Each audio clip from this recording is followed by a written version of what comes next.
Welcome to Phonogenics 101, a Riotboy production hosted by Jeremy Gloff. The podcast where people who love music discuss albums track by track.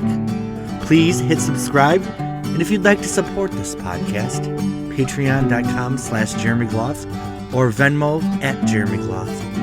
And now, on to the music.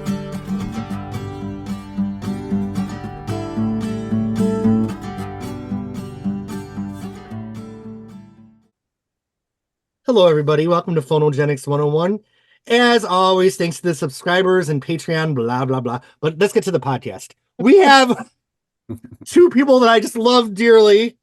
My friends Neil and Jill. We are here to talk about what would have been Jill Jones's second album. It's finally seeing the light of day. Today's Easter Sunday, so I feel like we are talking about a resurrection, an artistic resurrection here of nice Jill Jones. So I'm fucking excited. First of all, let me say that I spent $100 and bought this on eBay. Sorry, Jill, that you didn't get the royalties. Some asshole sold this for $100. I'm like, if I don't get these songs now, I'll never get to hear them. So I didn't know all this, was really happening. Yeah. So I had no clue. Your London sessions were out on eBay, and then I never saw it for sale again. So that's how I heard the songs in 2004, 2005. Interesting. But, yeah. Neil, why don't you tell us about you and these songs and why are we here? Right. So a friend who knew I was a massive Jill Jones fan and Prince fan had a friend that went down to London to work in a recording studio. Said studio being Aosis, and she said she'd been on the phone and said who was in recording, and someone called Jill Jones. I was like, someone called Jill Jones? You're kidding, So so I just said, get me a copy of the tape, and didn't expect anything.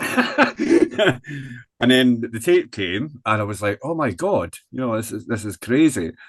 Loved the songs instantly. And I remember saying to my friend Stephen, who I was in a band with at the time, if this doesn't come out, we could maybe bring it out one day, somehow. And it was like, oh no, you wouldn't do that, you couldn't do that, copyright and everything. So it's ironic that this is now happening. It's crazy. So it was a tape, and it went through the wars. The tape actually, I remember it unwound in my hi-fi at one point. Deep Kiss, the beginning of it, kind of got mangled a little bit, so I managed to restore it as best I could. And then I burned them recorded them onto my very first PC. It was in the olden days when it was just like sound recorder, and it's just the wire from the hi-fi into the thing, just sound record it and then edit it down. So thank God, that I did actually save them, because I don't know what happened to the tape. It's well gone. And I think at the time when I did it, when I started, I had them on the computer and then I burned them onto CD. And a couple of people that had helped me out with the website got copies of it. So obviously that's where these bootlegs have come from. Oh God. I've got vague recollections when I recorded it. There was an option to burn onto CD and you could put things into Q sound, which I think it was a big thing at the time. Madonna had used it on the Immaculate Collection. Right. Paula Abdul and Spellbound and thing. So I think it was, I did that sort of filter on it as well originally. And then that was it. And I just forgot about them. And I did listen to the songs over and over. And I had my own copies, which sadly the CDs didn't work recently when this idea popped into my head. So it was like, Jeremy's got, I know he's got a copy of these. So, and Win in Belgium, who'd helped me out a long time ago. So they were thankfully able to send me the songs, or it would have been a shorter album than it is. Well, thank you guys. Jill, you had it? Jill, I had it on cassette. Okay. And then I lost it, along the way. And I think I put some on like the computer, but I don't know. It's on one of my old Macs. So I don't know. And not until hearing it again, I went, oh, right. Yeah. Wow. So if I wouldn't have bought that CD off eBay, a couple of the songs would have been lost. Hmm. Holy shit. Absolutely. For No, I think sure. Wim had them all. Wim had them all as well. But then again, I had to get another copy of Unattainable Love because my copy had a click on it, which I'm still arguing over them with because it's fine on it's fine on Red, and it's fine on Some of Us, but the Unattainable Love one, for some reason, it just will not change over on Spotify or whatever. It's fine on YouTube. Might have been in the mix though. Yeah. No, Sometimes it's demos. not. It's not. It's It actually wasn't. it's on my file. It is on my file. Out of all the CDs that I had that I went through, you Oh got my loads of them. There's an artifact right there. I Well, know. one of them had all the songs on it, but Oh my gosh. Tango and White Right. Dogs, was it, Jeremy? Yeah, they Yeah. weren't there. So it was like, oh, God, quick emails and things, actually. So, yeah. So Before we go into the stories of this, which I can't wait, Neil, you wanted to talk about the album cover a little bit. So do you want to just talk about that before we go into the songs? yeah, so Apple Music, they're a pain in the ass. Like I said, Some of Us finally got onto Apple and iTunes a day late. They reject stuff. You don't get any notification, that the art doesn't meet their criteria. Right. So it's like, Until okay. Yeah. Unattainable Love was weird because it never went on. And they said it was because the art wasn't high quality enough. And then it went on. And I didn't have to change it. Red had to get changed a little bit. Some of Us changed. I actually like the new version better. I think it's not too much different, but I do like, because I'd seen a comment on your Instagram, Jill. Someone had said, I love the cover art. I was like, I saw it too. so I like that. But the album cover, oh my God, right. So I was saying to Jeremy earlier, there's a few that got away. Yeah, which I wouldn't mind actually posting on the group page one day, actually. Just that's fine. Those yeah, are fine. yeah. So, and it was, due to copyright issues and, ownership things and that. Right. But the one that I explained to you, Jill, as well, the one that we finally settled on, and that's subject to change as well, actually, slightly, because I've asked them to check that out in advance, and they said, could you? Yeah. So I've had so I've had to make a few little changes, but it's the total polar opposite of the I Am cover, I think, but there's that reflection. Great. It's I think it's perfect. And it is reflective because we're all reflecting on it, and it's just, I just love it, and I thought it says it all, and it's perfect. I think it's very perfect. Thank you. So yeah, that was it. But yeah, the ones that got the ones that did get away, I did like them as well. There was one in particular I think we both liked, the whitish one. I adored it. Where is it? And they didn't take that one. No, I've actually got no, I had it somewhere. Give me 2 seconds. I've got it in a little frame somewhere, actually. Well, I will say, the first time that I heard these 8 songs, it really felt like a bridge between your first album, Jill, and then your 2 album in 2001. Because you kind of had some of the pop elements from the first album in the music, but the lyrics were really, really deep and really poetic. Like, I tell you this all the time. You are one of the best lyricists in the world, in my opinion. Oh, thank you. Ooh. And I know, I feel like people are always putting you like through the Prince lens and through the pop lens, but really at your heart, I feel like you're a journalist and you kind of report on the world, whether it's through like your Facebook posts or your feelings through your songs. Like you're a reporter. So I feel like I'm excited for this podcast to really reframe you as a writer. Like you are a writer. I hope so. I mean, I think that I finally got out from under Prince, not because I wanted to, but because he was just so busy. And then I had Chris Bruce, who entered my life through a friend of mine, Tony, introduced us. And we just, he moved into my house and, we just wrote all the time. And somehow in the middle of that, he met Wendy and Lisa when he was living here, because he was from Chicago. Okay. And then he met them somehow through some other friends, maybe India Davenport or something, but he started getting through the circle, he sort of got to work with a bunch of different people, and he was the new kid on the block, and then they started, you know, taking him. But we had an immense amount of freedom, and he came from Chicago, which he was so into, obviously, the George Clinton world, because he knew Malia Franklin, and his mother knew all those people, and she knew George. And so he grew up around that. But then he also, being in Chicago, had that whole Al Jurgensen influence what was the label that was the really famous? Because, Chicago was known for its house music as Right. well as this really underground subterranean rock thing happening with 4AD Records and all that Yeah. kind of stuff. And that was my dream label, was 4AD. I loved them. I just thought they were the best thing ever, and who I always wanted to be with, but I never got the opportunity. But I got to spread my wings a little bit with Chris of just writing. So weren't the Cocteau Twins on 4AD, if I'm not mistaken? Yeah. So these songs are very, very 4AD. There's kind of And almost even like, before that, if you can find those on 4-track, were really 4AD. really? So, yeah, like Revolutionary was one that we wrote, and it was about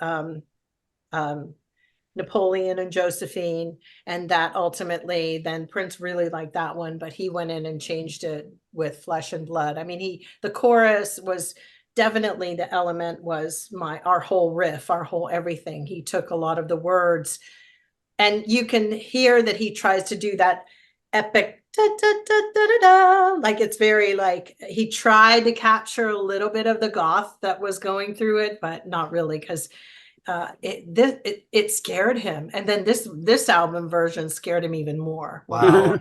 I heard what I was doing. Well, it's interesting because I listen to these and, I almost feel like I would associate these more with almost like a Kate Bush or even like a Susie. Like, there's a whole nother world, Jill, where you got to do, and I'm so glad, like, this is the resurrection, because, maybe you do have another future on 4AD records. You never know.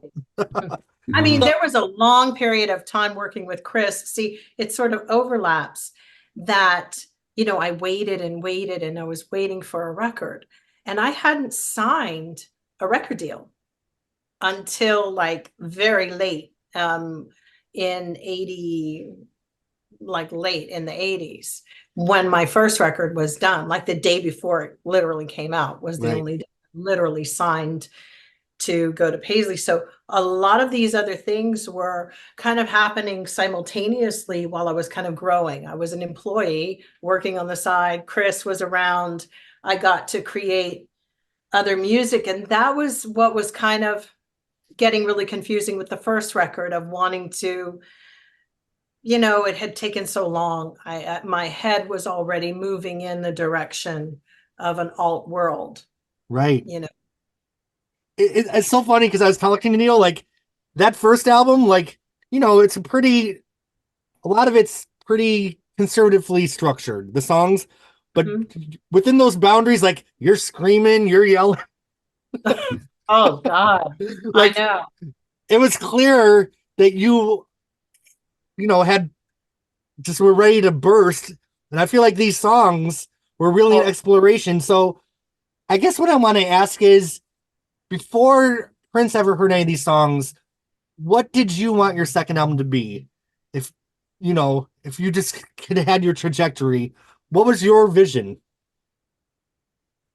Closer to where 2 landed, with a lot of different counter melodies and more ethereal and more richer layers and more poetic and theatrical.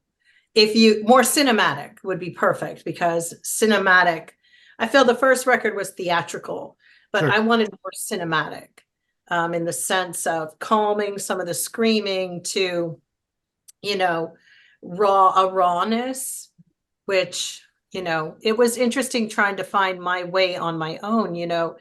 If he didn't have an idea, he had an idea with everybody's record of what he wanted them to sound like as a finished product, but he didn't with me. And that was, I think, where a lot of the hits and the misses that he had when he had a real singer like a Taja or a me or, some of the other ones, he kind of went on autopilot with it a little bit. And that was great for him to consider. But there was that his Svengali could only go as far as trying to tell you how to dress. It couldn't put the woman and the voice and the everybody together, which was tricky.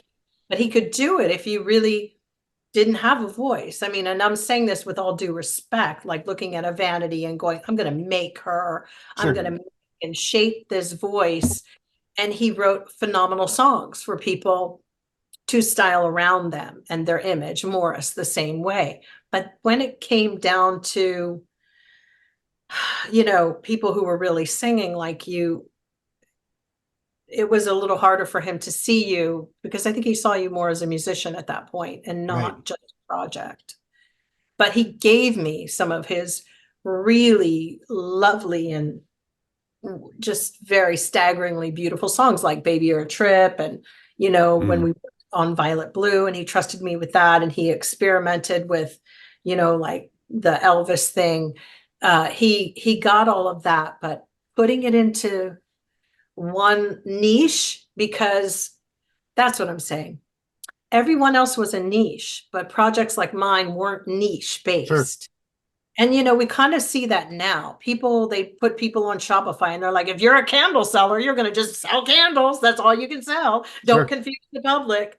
It speaks more to the public. So the people who got my album, he and I both love the fact of people who would come up and go, oh, that first record was really cool. It was not niche. We thought they were exceptionally intellectual people and highly intelligent. We're like, ooh. But people who just wanted the fun, ball busting, whatever song, which makes hits in the record industry. That's why you're there. And you can see the two worlds he wanted to go down too. He had all these lovely songs, but he tried to find homes for them.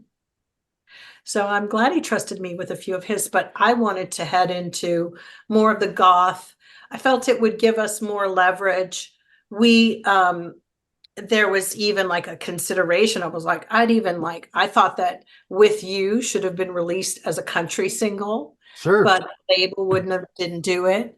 They were a little afraid. I thought it was just would have been very clever, because the way Steve Stevens played the guitar on that, it was totally like up that alley. Yeah. It was very simple for that time.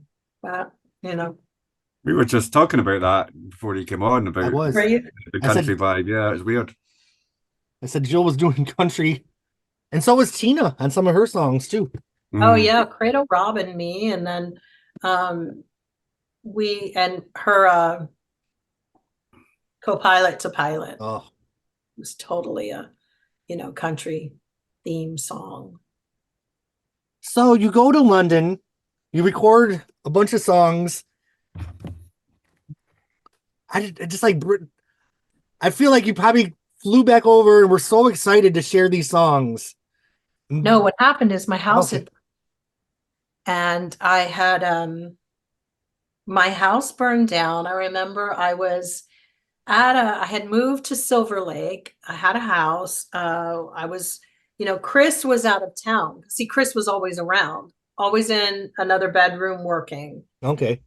The boyfriend I had at the time, he was out, and so my house was sort of up in the hills, and it caught on fire. I happened to be out that night. I was out at a party with Curiosity Killed the Cat. There was a band. Oh my God. Because they had been in town with a bunch of other friends, and they had come to my house before, and I had made this really great ratatouille and had like a little get together. So there were a lot of Frenchies and Brits over during that time. And then somebody had a party where they were staying in, and I went. My friend Lisa came over and said, you've got to go. And I was like, I'm too tired. I didn't want to go, but I went anyway. And I remembered Billy Idol was there, was on a motorcycle with Billy, and his friend Art was with my other friend. They were just friends. And then later on that night, I came home and my house was totally cinders, and I just my God. So, not to go into all of it, my dogs died in it, which is where White Dogs came from. But ultimately going over was, I remember Roger Davies had started to manage me, Okay. because He was Tina Turner's manager too, right? yeah, I kind of Yeah. had never had a manager either, which was a strange thing. I had Steve Farnoli, but it was a little bit of a conflict, I felt. And for so many years, it was like time to really find somebody. So it was his suggestion, and they sent me to London and just gave me a new apartment and a new everything and a new beginning. And started working with a lot of people. I worked with Martin Ware from Heaven 17. I worked with Nick. He had worked with NXS. I worked with a lot of different people in London. And then, of course, but the first initial thing that I did was, take all those songs that I had with Chris and said, well, maybe we could try something with these. And so the band over there was like Gary Sanctuary, who he is a keyboard player, phenomenal. He sort of started to spearhead my music at that point after we moved through all of that. Wow. Okay. This is mind blowing to me because this is a part of your story that I don't know at all. So your house burned down and you're on a plane to London and you just record these 8 songs and a couple more. It Wow. was really emotional because I broke up with my boyfriend. It was like, and after, but see, when the house burned down, I didn't really have anywhere to go. And I moved in with Tina, right? I remember I moved Okay. in Tina Marie's house and I was just staying there. I was really depressed for a while. And then, the relationship wasn't going very well and everything. Which I kind of do, I cut and I run, I cut and I leave. Okay. It's probably why I don't have like as many trinkets as I do. And the ones that I did keep throughout my life, like losing my mom's ring, was Oh really yeah. serious for me because it's the one thing that managed to see it through from all of this bullshit and the sadness and all of it. So these were the things that were quick and you could carry them. But I left so many things behind, paintings, letters, so many things. So it was a different change, a different change. And of course, the French group of people came into my life more seriously because I was closer to fly back and forth, and Right. that was just how it went. It's interesting because these songs would have been recorded like 88, 89, probably, right? Hmm. And they are pop-ish songs, but they're almost like journal entries because they're so personal. And I was trying to think of any other pop, I think of Madonna's Like a Prayer as being like a very personal pop album. But this was done before that. And this is almost, really groundbreaking and revolutionary. So Oh, thank you. yeah, it's just It was shocked. tough because I had to rely on the stuff that I had in the bank with Chris from way before because my head just wasn't into writing. Right. When I got there, there's these like really serious people like going, okay, what do you want to do? And I was just like, I don't know, and I was definitely out of my league with a lot of the wonderful people who put this demo together. I was really shell shocked. I was incredibly shy about working with other people outside the circle that I had created. Right. We It get like, doesn't. That doesn't come across at all on the recordings. It sounds so professional and together and considered. It doesn't sound like the way you're describing it at all.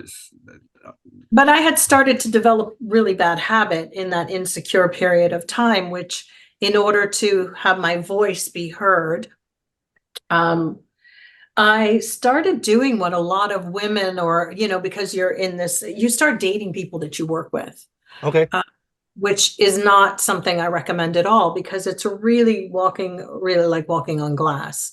It's not good, but because of Prince and and then this one and then that one and that one and that one. And it was like, you're trying so hard because this is your life, this is your career, you've got you got to pay these people, you don't know how, you're really way out of your depth. And of course I had the Gordy family to like kind of, but it's almost like you're too stubborn. I was to go back and really ask for the help that I really needed, because a lot of the answers that did come back were, you have to make your move and leave. You have to leave this Prince situation. That was it, straight up. They were like, when you're playing chess, or, when I grew up with the Gordy family, we had backgammon tournaments. I love them. Now, backgammon tournaments were whole Motown would come. People would fly out from Detroit. This was and they, be at Barry's house or wherever the house, if it was Pop's house or whatever, there was one year. And it was competitive. You'd see who went into the next phase and then the next phase. And there was a nice money at the end. But I loved it because they were all so strategic. The whole family was just freaking brilliant. And just thinking that way and encouraging you and supporting you. And where I decided to leave that behind and not feel the weight of their push and support, we do that sometimes. And especially as women. And I'm glad to see younger women standing up a little bit more with their voices in these departments, because I'd seen Tina working. It was learning how to juggle your masculine energy with your feminine, or however they're talking about it these days. I don't know. That was very challenging. And it also was, in order for me to make you care about me, was, well, I have to date this person. Okay. They have to care about me.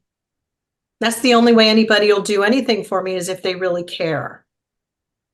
And that, after years of therapy and dealing with that was not the right way to look for love, and talk about in all the wrong places. Right.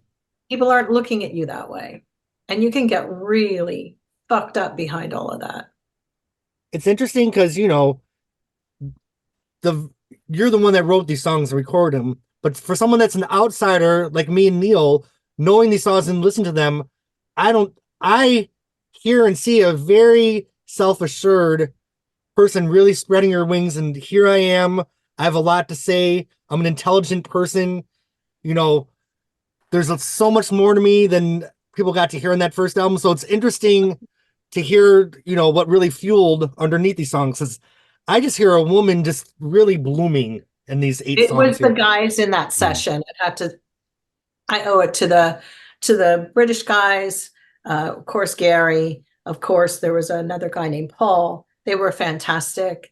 Everyone was. I think, I really adapted to the British way of so many things. And they were like good mates. Like, come on, step out of it. And I really needed that brotherly, I had that with my band.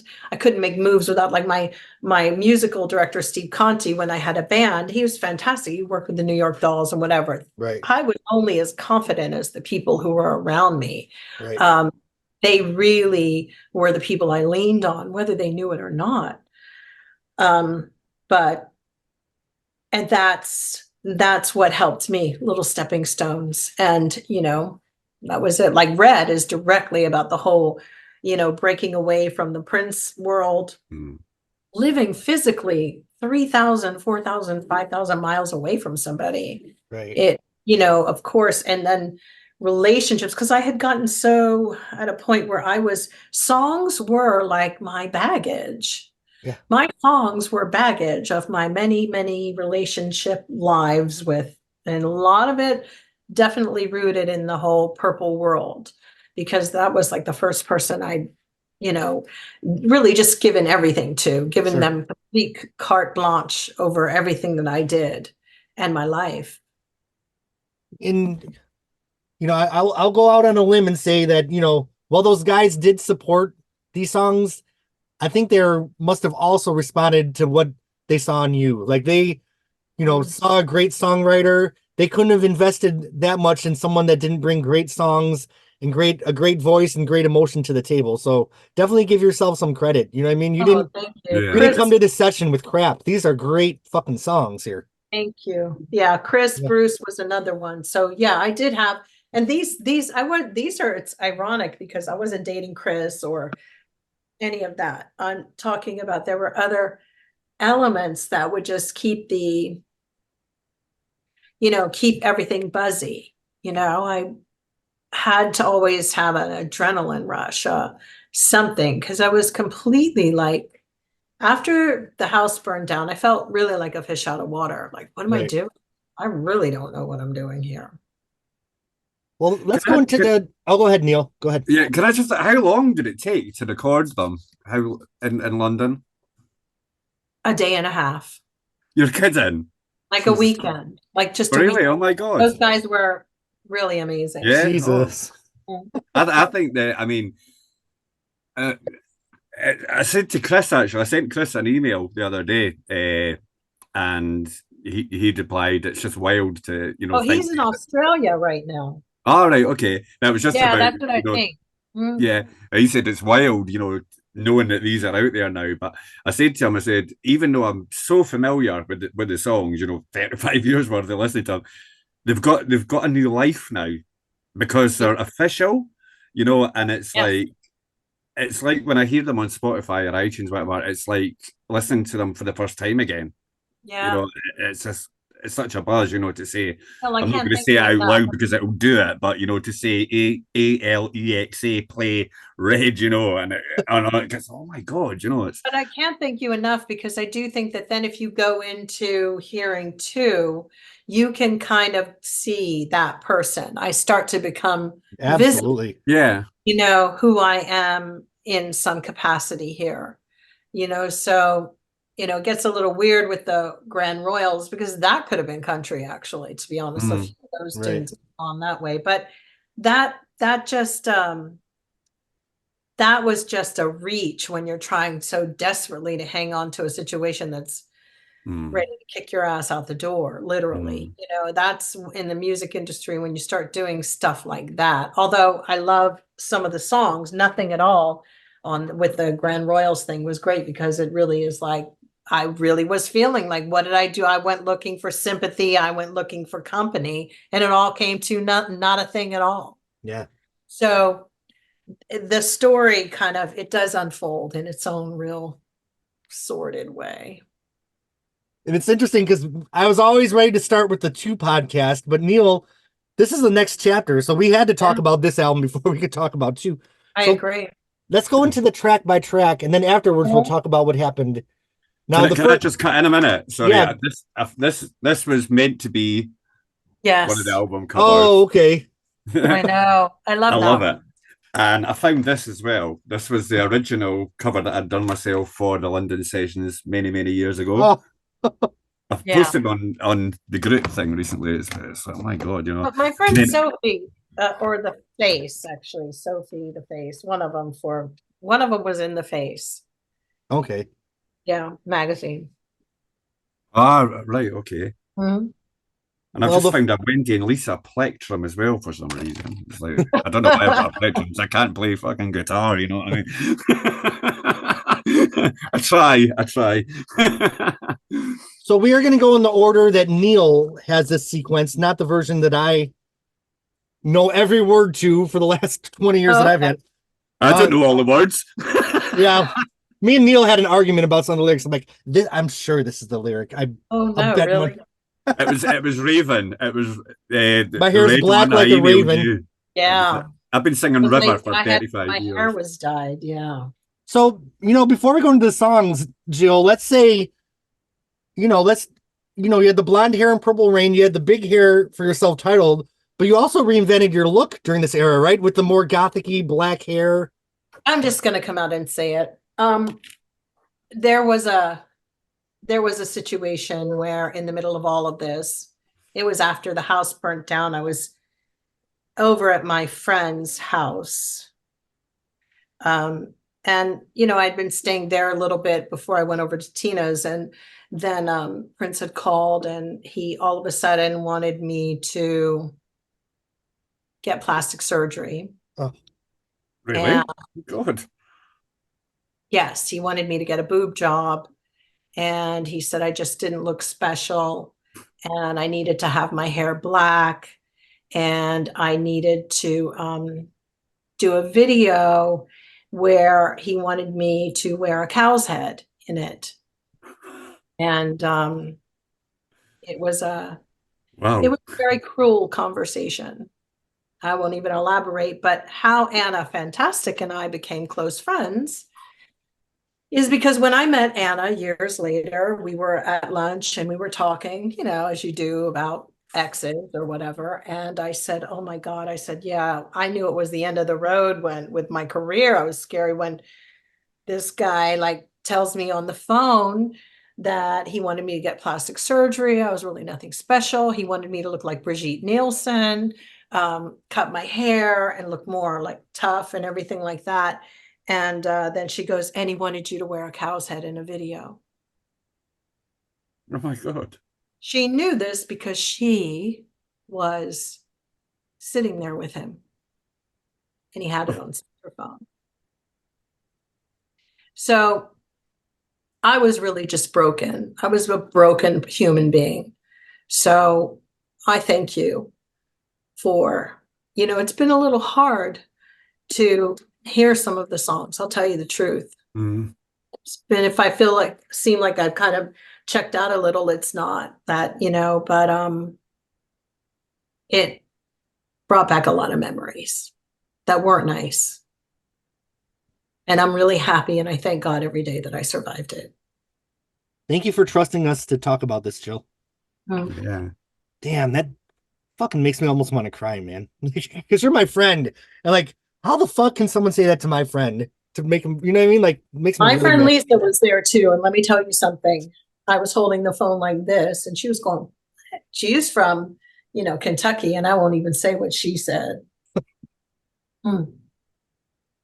Well, My I think you're beautiful close and friends, perfect. my deep close friends know like so much truth. And I thank them for covering me and giving me space on it. They really have.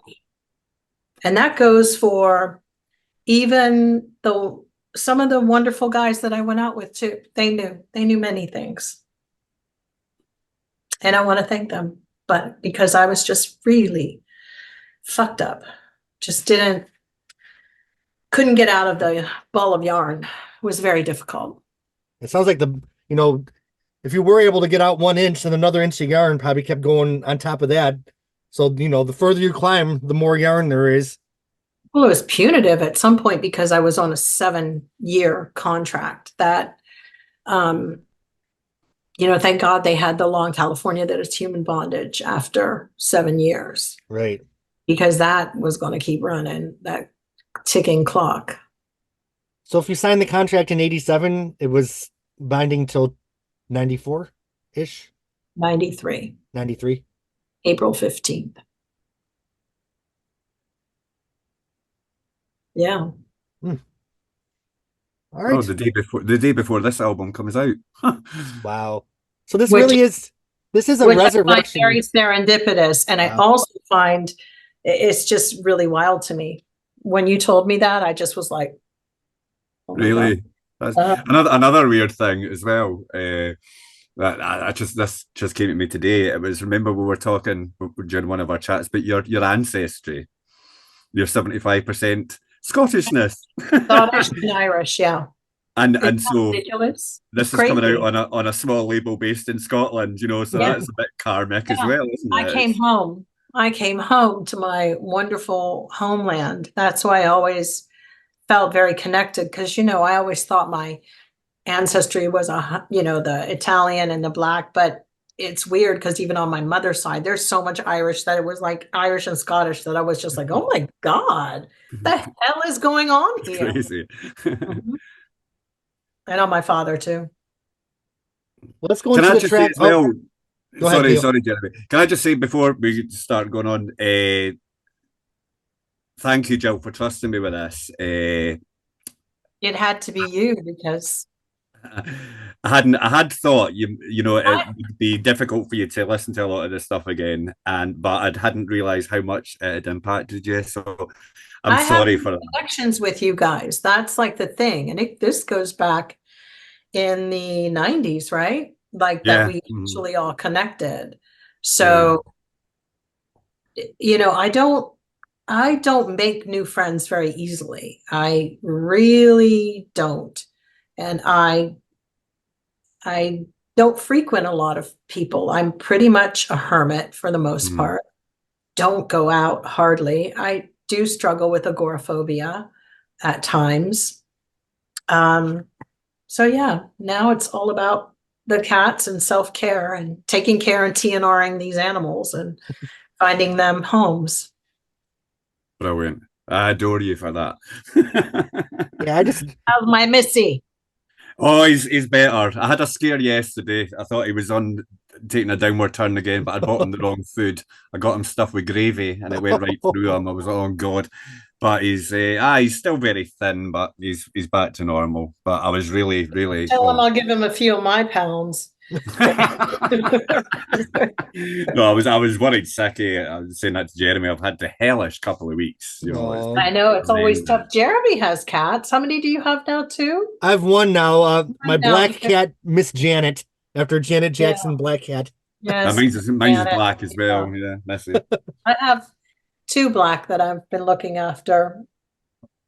They are beauties though. I've seen them on that last chat. Are they behaving yet or not? Or Well, you know, I'm fostering. I found out, and they're finally coming and letting me touch them a little. Aw. 'Cause Ruben has something on his back that looks like a dime-sized ball. I was like, "You're the one that, you know, he's outside, and it's hard to keep ferals that want to be with you inside, but they're getting a little better. But you know, I don't know. The other day, I was sitting in my car. And all of a sudden, a rainstorm of feathers just came all over my car.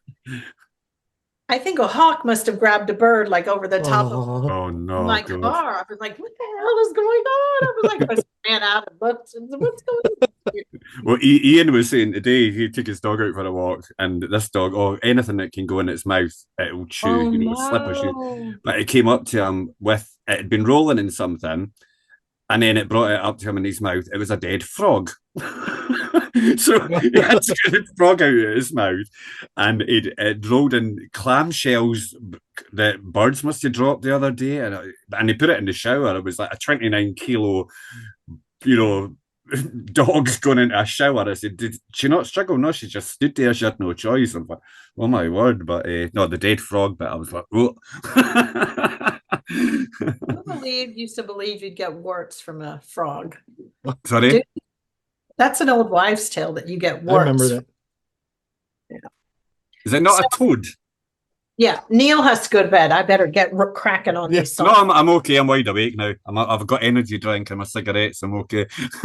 I was thinking though, like Jill, when we became friends, it wasn't through the lens of Prince. Like we didn't even talk about Prince for 10 years. Like, you know, there's so much more to your. We did a show in Brooklyn. I mean, we totally didn't. We talked about the 2 album for hours. The 2 record. You were, you know, really loving that. And I still do, which that's gonna be our next episode. But you know, I just think it's important to shine a light. There's so much more to Jill Jones than that little era, and this is the pathway to that next. You know, the whole. So let's talk about the track by track. If there's anything you're uncomfortable, if there's a song that you're just like, I don't want to talk about it.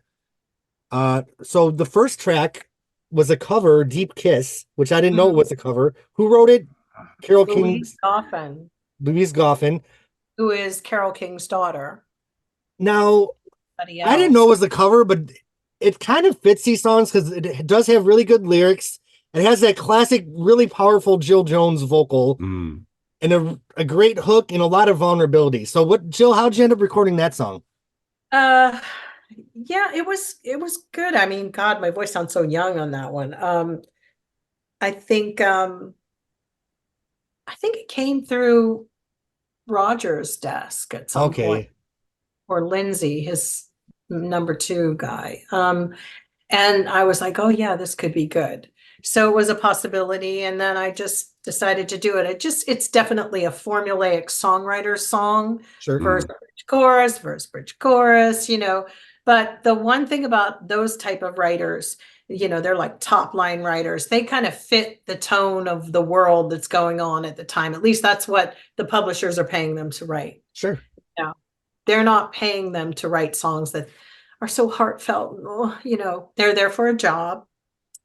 And, you know, that's why we were talking about Joni Mitchell earlier. Why she's so brilliant is that she could take songs that she absolutely was doing this amazing storytelling, but getting number ones and twos and whatever. And that's what I like about country music. Like I like Morgan Wallen and those young kids, Shay and Dan, or Dan and Shay, or whatever.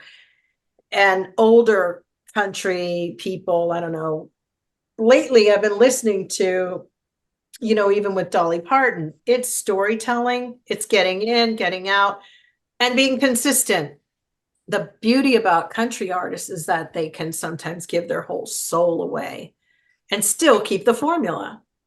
And I love that. Amazing to me. My two favorite country albums, they're by the same artist. Yeah. It's like you can still find an artist who's writing their own songs, which is kind of cool still too. I love that Luxury Liner album by Emmylou Harris. That's just one of my favorite albums of all time. Yeah, that is. She's amazing. And she did that Wrecking Ball album where Wrecking Ball is kind of like her too, where she reinvented herself and had a lot of those ethereal sounds. Yes. So, very interesting.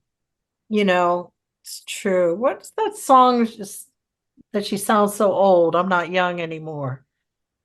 That's why I'm not to be young. Oh, what is that song? I not to be that. Miley Cyrus's song.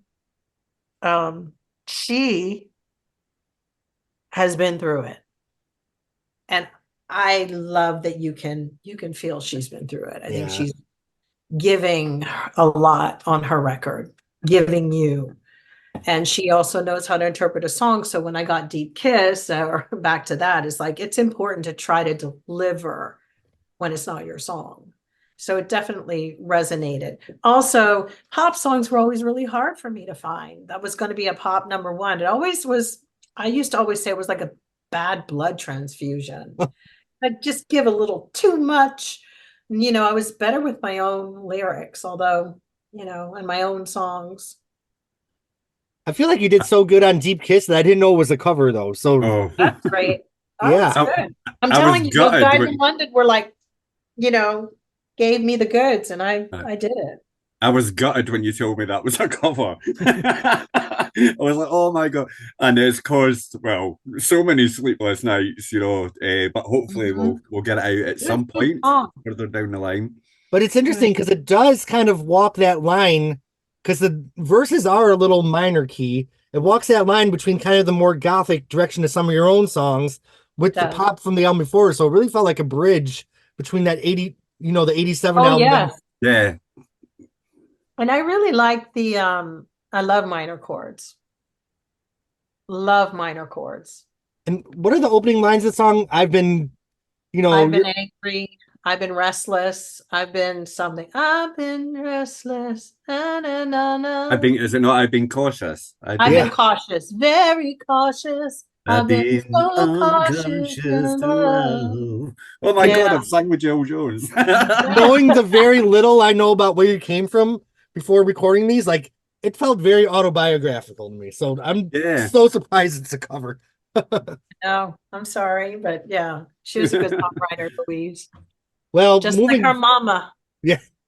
Moving forward, though, your originals are just as strong, if not stronger, than Deep Kiss. So I have notes here of my favorite lyrics of each song. Unattainable Love. I know before you tell a lot. So this speaks so much to your soul, Jill. I feel like when you see somebody, you really see them. And this song shows, like, whoever you're writing about here, you really saw them for who and what they exactly were. I was you in another life. You and I are the same kind. We run from those who try to tame the fire. Yeah. Well, if it's love, there's a place where gypsies come and go. My favorite line on the whole album. That mine as well. We were talking about that earlier. I adore it. It's fab. I know you like I know my soul. So tell us about Unattainable Love. So, I love this fucking song so much. Well, you know, I'd come off of I think that was when I was living with Christophe, the French boy. And I mean, he was such a cheater. Like, it was like crazy. It was unfucking real. No offense, but Yeah, we went to Hawaii on a vacation. I remember we just fought the entire trip in Kauai. I mean, I actually just think I wrote on a stick. Jill and Christoph fought here. Um, I might even have a picture of that stick. Uh, I met Christoph on the set of when I did Mia Boca. So, it's sort of like every new adventure that you go through, but he was definitely an unattainable spirit. Like he just was a, you know, free spirit and, that was it. But it was an introduction to a world of being with, you know, such a carefree person. Right. Coming off of having been involved with, Prince, who was carefree to a degree, but these are just different relationships. Right. But it was so nice to just be like, oh my God, what we're gonna do what now? So there was this balance, like this is fun, this is exciting, there's lots of adrenaline, but then there were always really big come downs. Right. The high and the lows, right? So different guy, different kind of scenarios, but I mean different, but kind of the same up and down, So I definitely had a propensity going for the ones who weren't like normal, or doing normal things. He was a surfer. It was like so mountain biking. You don't catch me mountain biking, it was just ill suited. And I learned, I thought I could be that free, detached person because this was all in that modeling fashion world then had sort of blended and crossed in. And so when the house burned down, I think I had enough. And it's so funny, before my house burned down, I was in another house. We hadn't moved yet. And I had gotten these runes, which I think are from the runes. Aren't they Scottish? Runes, the stones. I think yeah. so. Yeah. Yeah. I was playing with them and trying to figure out what they meant. And it was like crazy stuff on the page. I kept turning, was saying like towers, like just bad shit was going to happen. And I was like, I don't think I understand this at all. And I put it away. And actually, those runes were telling me what was going to happen. Wow. So that relationship didn't really go anywhere. It just ended. But we got a great song from it. Yeah, but we got a great song. And definitely when this music came into my life around 2004, I guess, I was also in the midst of an unattainable love. So the song was a little bit of a sidekick for me at a time I needed it also. So Yeah, you keep going back to them, and soon it's like you're not going to get what you're looking for here, Joe. never. Never. You're like always looking around the corner. All right, so next. Those things put too many lines on your face. So Living Legend, in this song, you're talking about hell is here in the city. I feel like you kind of still feel the same way. Then you say something about 666. Did I hear that right? Huh? What's the first line? Hell is here in the city. Something 666. It sounds like I was, this is the trial of a Cancerian person. With a moon in Scorpio. And too much mouth for the Gemini ascendant that I am. Lord have mercy. I was definitely still depressed, The earth is dying. What's the point in fame to be number one? Who fucking cares? I didn't care. But I never quite said it in such a way, which was like, wow. Can you imagine people being like, oh my God, does she want a record deal or not? But don't you think it's fair to say in the 90s, people really started writing about, so I feel like you were ahead of the curve in your honesty here. Like when you look at some of the grunge stuff that came later, how honest people were. And this was, a lot of those people aren't here anymore. Right. Yeah.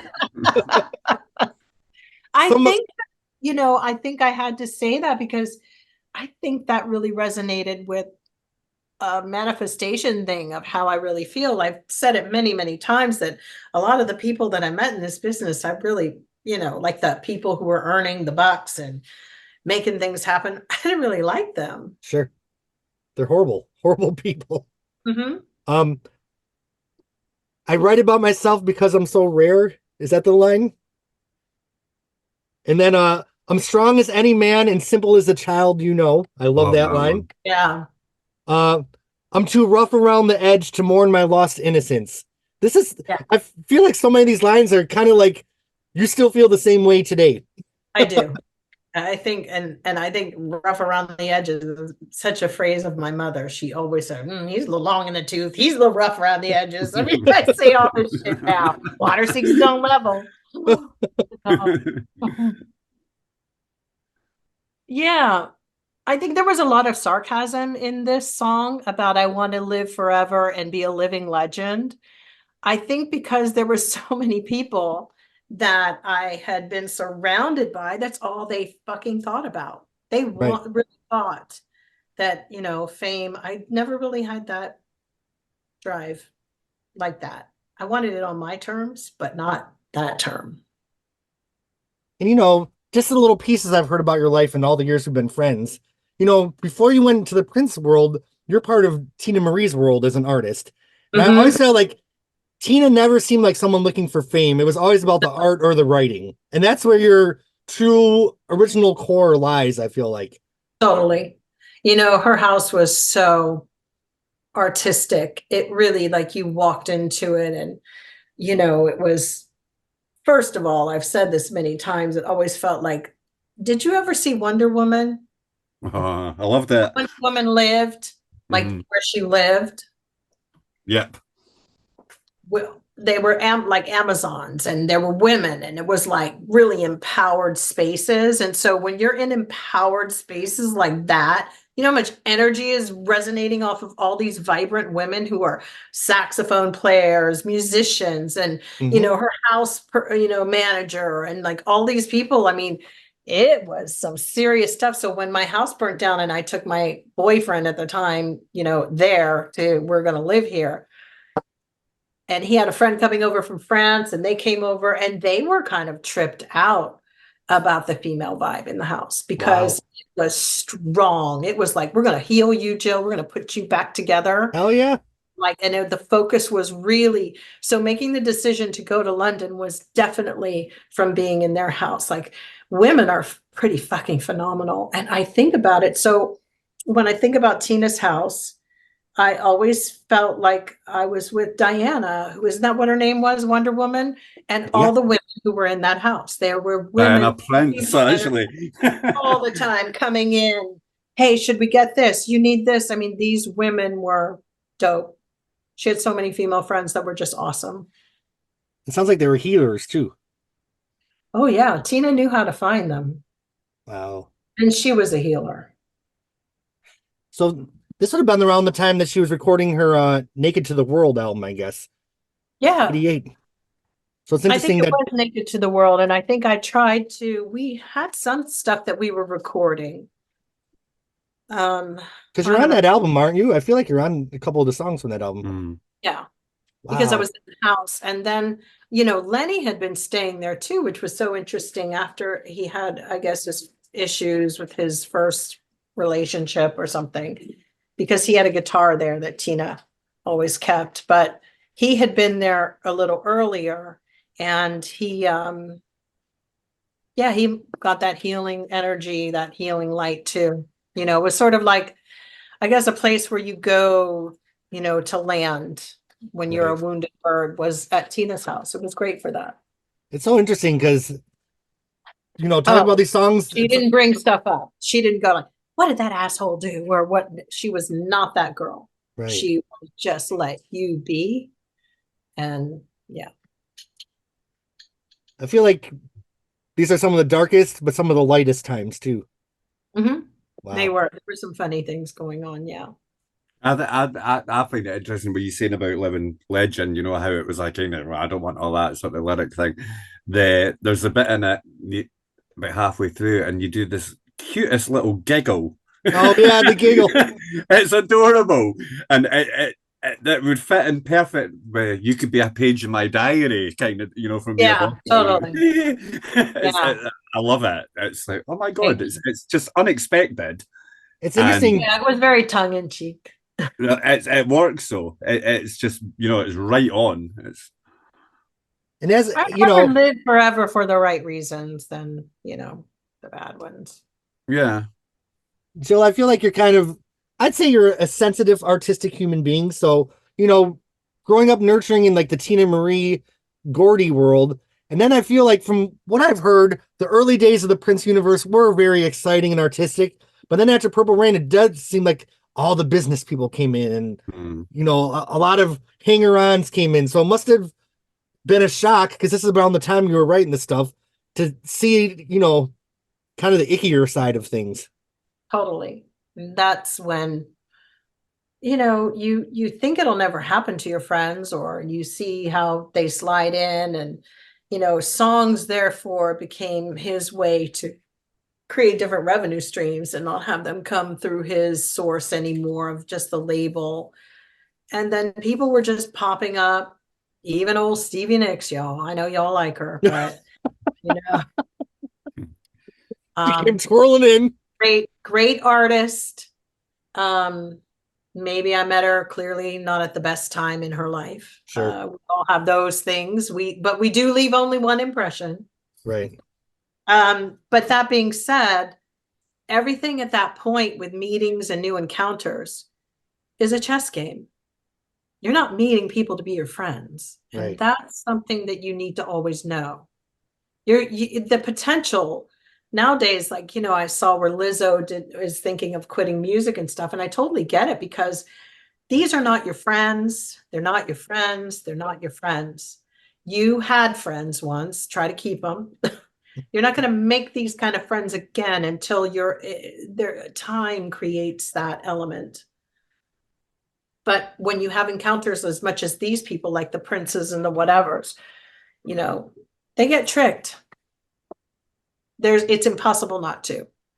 I mean, shoot, even, Tina did at times, and then your own friends, when you're not paying attention to them, then, they don't often reciprocate and they stop being friends. Right. It's a two-way street. Yeah.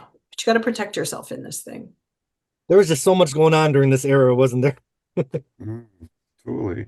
All right. So Yeah, you have to have your defenses up, because also, women were totally chattel in this game, really. It's like, if this other producer and this one and that one, and women were being passed around like, $2 bills. And you wanted to be the $2 bill, not the one.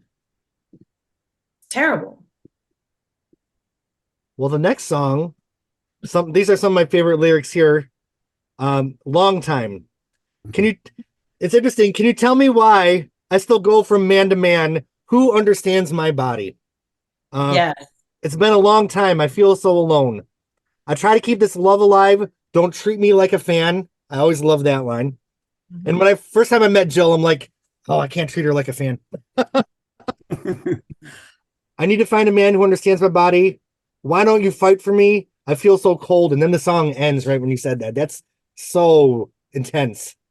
Yeah. This is a dark song. This is a really dark song. It is. Yeah, that was all relationship based. Yeah. I think it's I kind of was under the impression that men would fight for you if they wanted to be with you at some Right. point.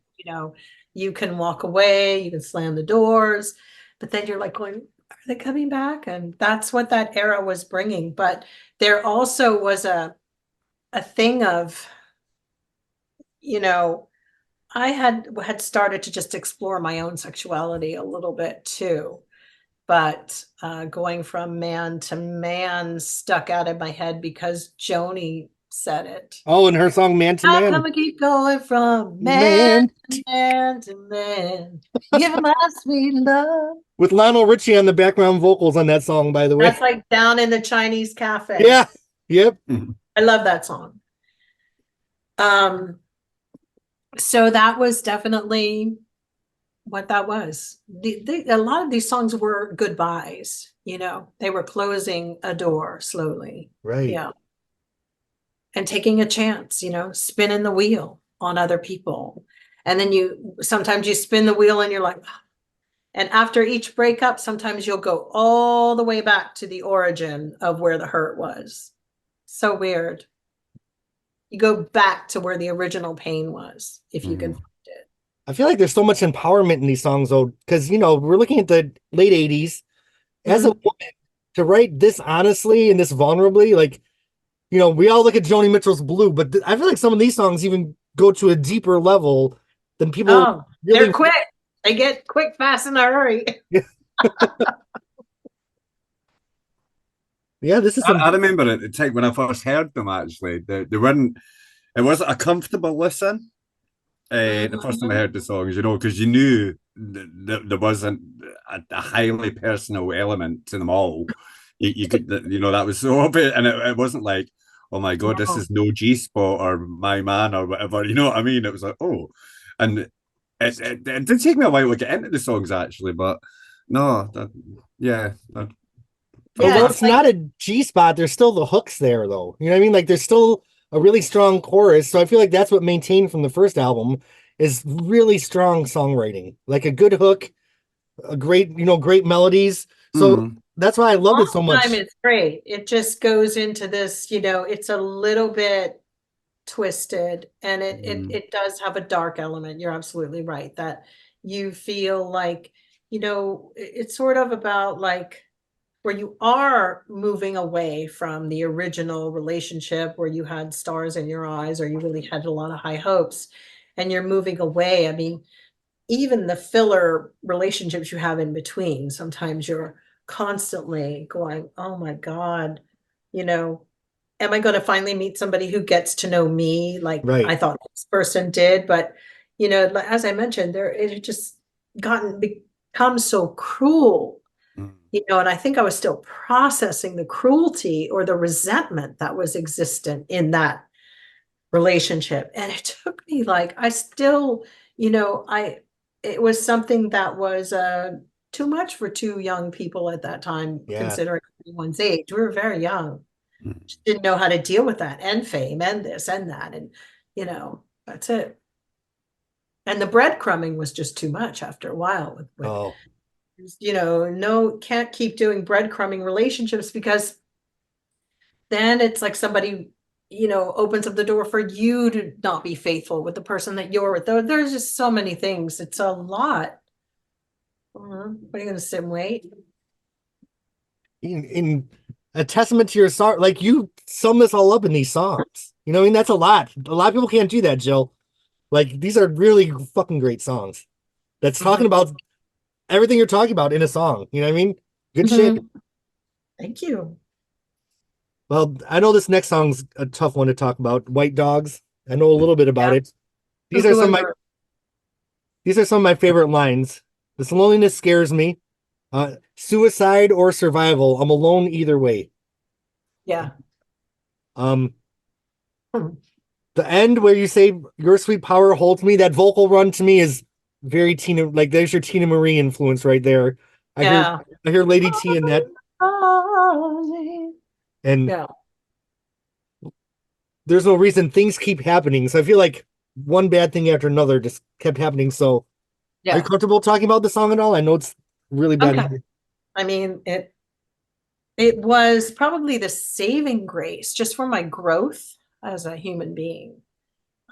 Because I don't know where I was going to go with, one bad relationship and starting to become so passive in that one too. And it was just not going to end well anyway.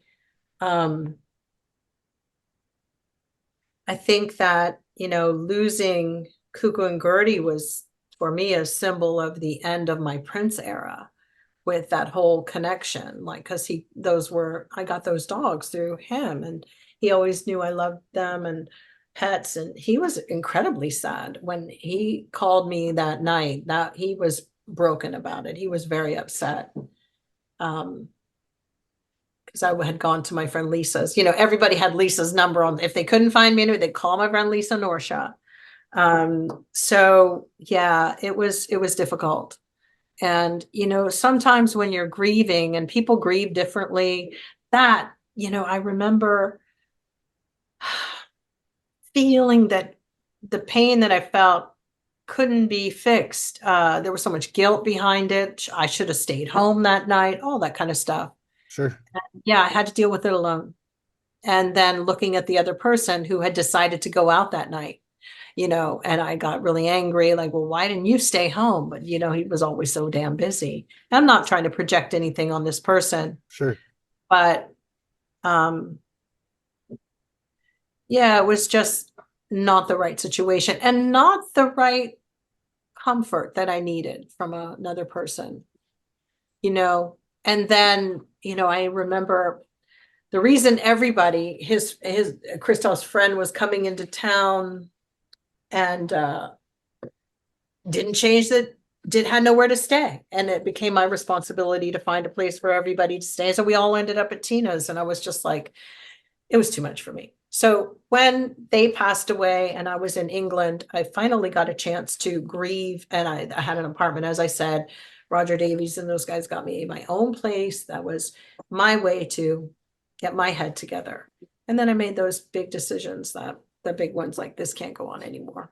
Is that where you wrote? Did you write this song? I think actually, well, Christoph left before that, but yeah. Was this written in your apartment in London? Was this no? Oh, yes, it was. It was in London. I had a track from Chris and I wrote it. Mm-hmm. I always love the line, pick up the pieces. And it's hard to write to tracks sometimes because they're not moving, so it's all a sort of static thing, and you're putting some layers on top of something. So that was really tricky. This is definitely more of a rock song than some of the other ones with the heavier guitar. I love the line, pick up the pieces, search the rubble and the ash, because you talk about the rubble and the ash again on 2 in the song Gorgeous Wonder, I think. Yeah. So that's kind of a bridge to your next album. I didn't think I could get any more in the rubble and in ash and in the ruins. I have another song that with Chris that was called In the Ruins. I mean, it just was like, whoa. And in a really weird way, I've often said this, you guys know, songs are mantras, and you got to watch sometimes they're speaking, you're venting to get it out. But if that's what you're feeling, this is like, God, I was feeling this way. Like I was in the rubble and ash. I was starting over from everything. Everything was burned up. Everything. I remember asking. And then Azadine Alaya sent me like a bunch of clothes or something. It was like really nice. I mean, I had nothing. It was really great. I remember asking you about that song on that interview I did for you for the website years and years ago, and it was like, when you told me, it was like, God, I really wish I hadn't asked that. It was horrible. Yeah, it was awful, and I still think of them so often. I just do. Yeah, such good little lads. And Cuckoo was on tour with us, and Gertie was just so loving and lived with us, and they had a great life, whatever they had. But I just felt so bad not being there to protect them. Was it Cuckoo that was on the back of your first album cover? Mm-hmm. Yeah. Well, our next song is a little less heavy. Some of us give me thrills and tills, baby scream for Jill. So I feel like we're lightening the mood here. We needed it. The studio was dark though. Yeah. So where did this one come from? Because this one felt a little less internal, I guess is what I'd say. It's like the Power Station. That was written in London, and we had the mock-up of the song from me and Chris. But then once they played it, then it was a little easier to just goof off and make the lyrics and have fun. Mm-hmm. Much needed fun at the time, right? Oh, it was like all the cliche lines and all the typical, things that I guess people need to hear. Get a reprieve somehow. Were you being tongue in cheek when you wrote it? Like, I know this is a cliche, but let's just fucking do it. Yeah, it kind of had a similar thing to For Love, like the same approach, which is like, okay, let's just, goof off here. The way you sing it reminds me very much of that when you were on The Last Resort with Jonathan Ross and you did I Need a Man to Love. Mm-hmm. The vocal delivery reminds me very much. Well, I was a big Joplin fan too. Yeah. 7/7 Bleecker leans into that again too. Yeah. I love that song. I remember you seeing you doing that Janis Joplin song on that show, and Oh yeah. Jonathan Ross, I can't stand him. And at the end, he goes, "Ladies and gentlemen," because you can't say R, and he's like, I "Ladies know. and gentlemen, Jill Jones." Whoa! I'm glad I stayed around, or whatever. I was like, "Oh, it's an ignorant." He's so ignorant. I We know. had one of my friends had him on the phone at work once, moaning, and he was like, "Do you know who I am?" And fuck off. Oh, shoot. Oh, No, All no, but right. that's getting some really good feedback. Some of us really good I feedback. know. I saw you had a poll the other day and everyone was picking Unattainable. Red, actually, it's gone to Oh, it moved to at the Red. moment. Yeah, yeah. Red is solid, I think. Red is a solid song. Yeah, that's our next one to talk about. So let's segue into it. Okay. Now, Jill, you're gonna roll your eyes at this one, but the opening drum beat does remind me of a little Stevie Nicks Stand Back a little bit. My favorite lyrics: "The threshold of pain has gotten to the limit. Why can't you taste the venom on my tongue? I Yeah. turn away and put my lipstick on." So I feel like here you are, this very, you're a very intelligent, artsy woman, but you can trick them. You can just put on the lipstick and play the game and write a song like some of us. Yes. I also love I'm the one with the black hair like a raven. Like this is the new Jill. You do not have that blonde fucking hair. Yes. You are in your new era here. So this is a solid song. Yeah. It was definitely solid. It was important to write. And I had written that before the fire. So yeah, it was just the obstacles of dealing with things and flying back to work on things in Minneapolis, or those not working, seeing, that was like the end. That was the kind of like crucial kind of end. Yeah. Because then, it was about mastering, all the minefields, and there were minefields. And one mess up, or you could be tested on one thing and you could lose, you don't get this, or it's very punitive, or this would happen, the other shoe. When you're dealing with some situations where you're always waiting for another shoe to drop, you're not really yourself, and you're not behaving as you would normally. You're in survival mode. Mm-hmm. It's interesting because the first album, of course, has Violet Blue, which I think the album's very much a Violet Blue album. This one has Red. So I feel like this is a little bit that it went to Red, it got angry. Yep. So we have the color songs on each album. This would have been a hit song, Jill. I feel like. Yeah. I think it would have been. But there was a direction that, later I see where he wanted to take Boom Boom, which was the original that we had done when I first met Prince. And it was the first song we ever recorded together for me. And that was back in 82. And so he revamped it. And then he had like all this New Jack Swing stuff on it, or like different types of, it was totally revamped. Chris Lord Algae, all this kind of stuff. I mean, which is fine, but it was definitely not going. And remember, he told me that he wanted me to get plastic surgery and look like Brigitte Nielsen, get a haircut like her, and have boob implants. I was like, I'll never put anything foreign in my body. I was like, seriously. So that came off the heels of all that. And after a while, when you're with somebody who's being a little bit shady, or some have said abusive, you start to wonder, like, do they want me to run away? Do they want me to leave? Because, but then when you run to the door, they jump in front and won't let you leave, like that's a metaphor that didn't like it, but with the contract where you can't leave. So you're at a real, it becomes a very antagonistic. You're very confused.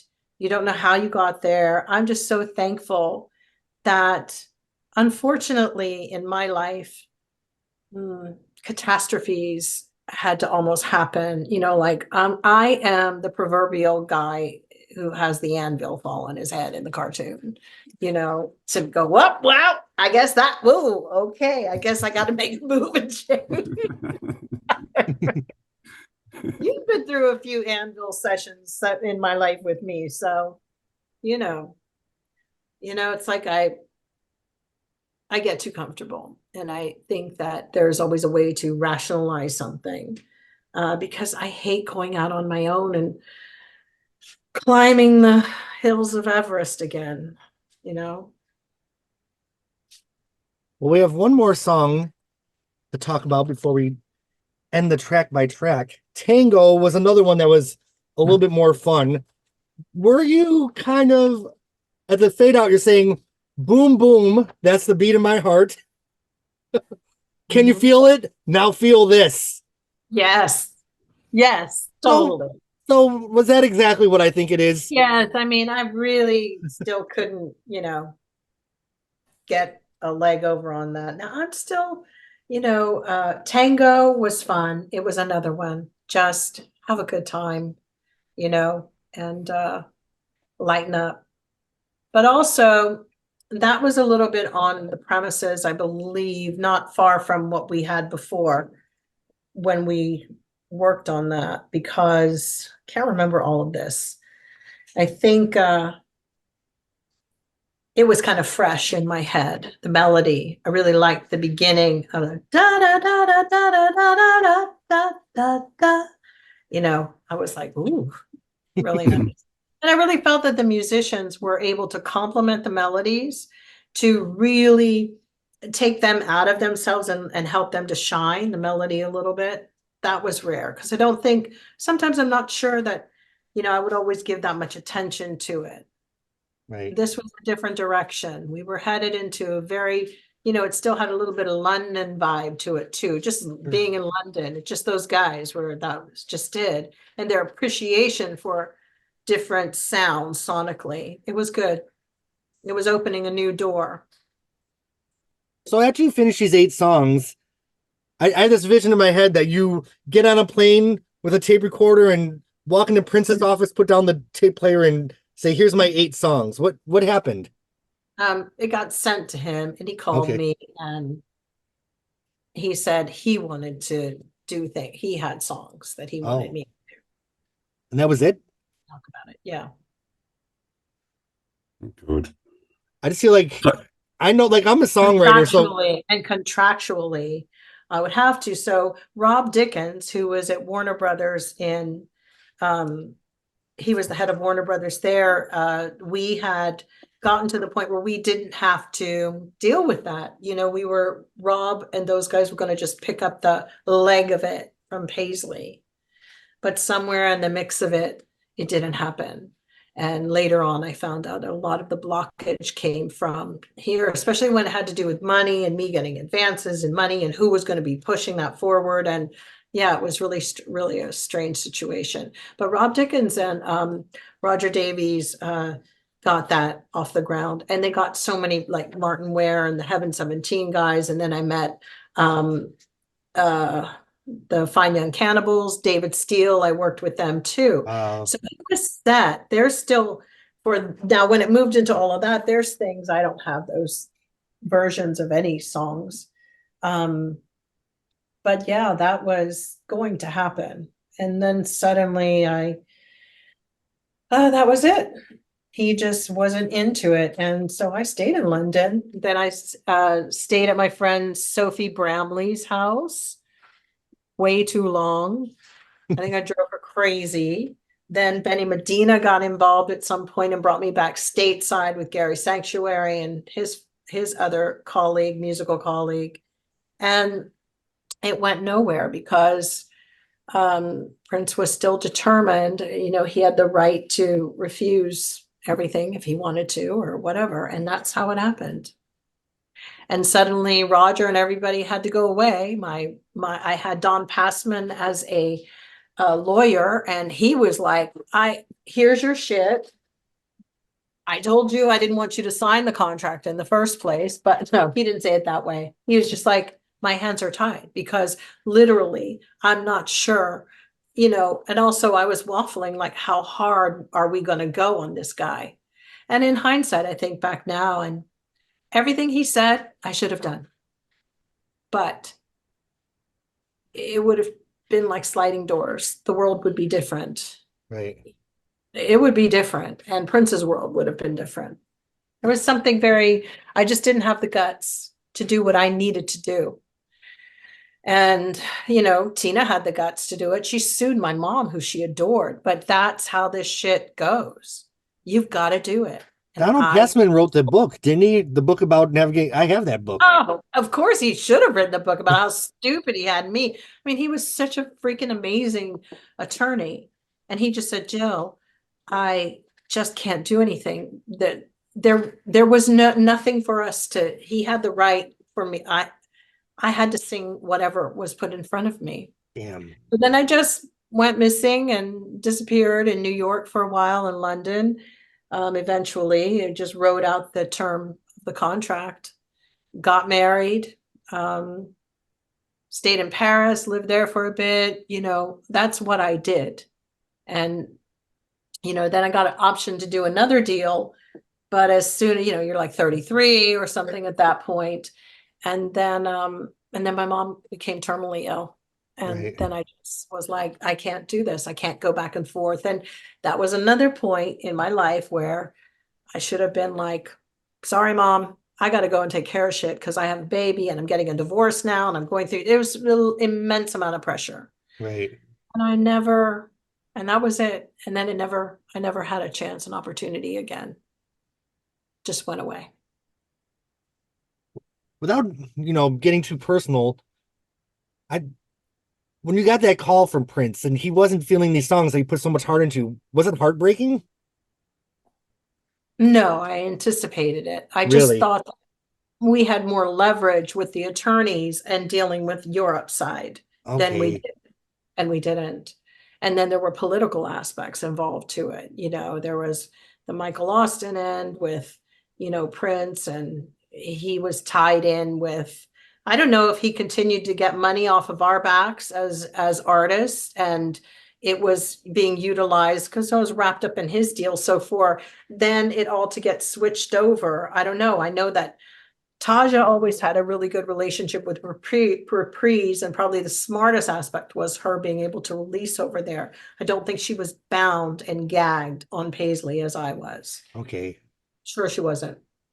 So that's so interesting to me. So you sent those over kind of already knowing what the reaction was going to be, but you thought, it was just going to play out differently. I'm just processing as you tell it to me because He wasn't very nice. yeah. Because I can't imagine just. He didn't understand why I was in London. He was just flipping about all of that. And then soon, like I said, everything sort of came to a halt. And then I moved in with my friend Sophie Bramley, Right. who, she too was working at labels in Paris and all of this kind of stuff eventually. And she was actually the one who created Yo MTV Raps. And Okay. that's where it originated. It was her concept. So I just overstayed my welcome there because I really just didn't know where I was going. And I thank you, Sophie, from the bottom of my heart. I love you. I'm sorry I was such a pain in the ass, but I really was struggling, grasping at straws. Did you go back and work on that second album at all? On the No, songs I he got wanted you to? recruited to do Graffiti Bridge Right. with another breadcrumb. Shit. And then when I got there and I sang the song of the Lisa, well, not Lisa, it was Love Machine. Alicia Farello.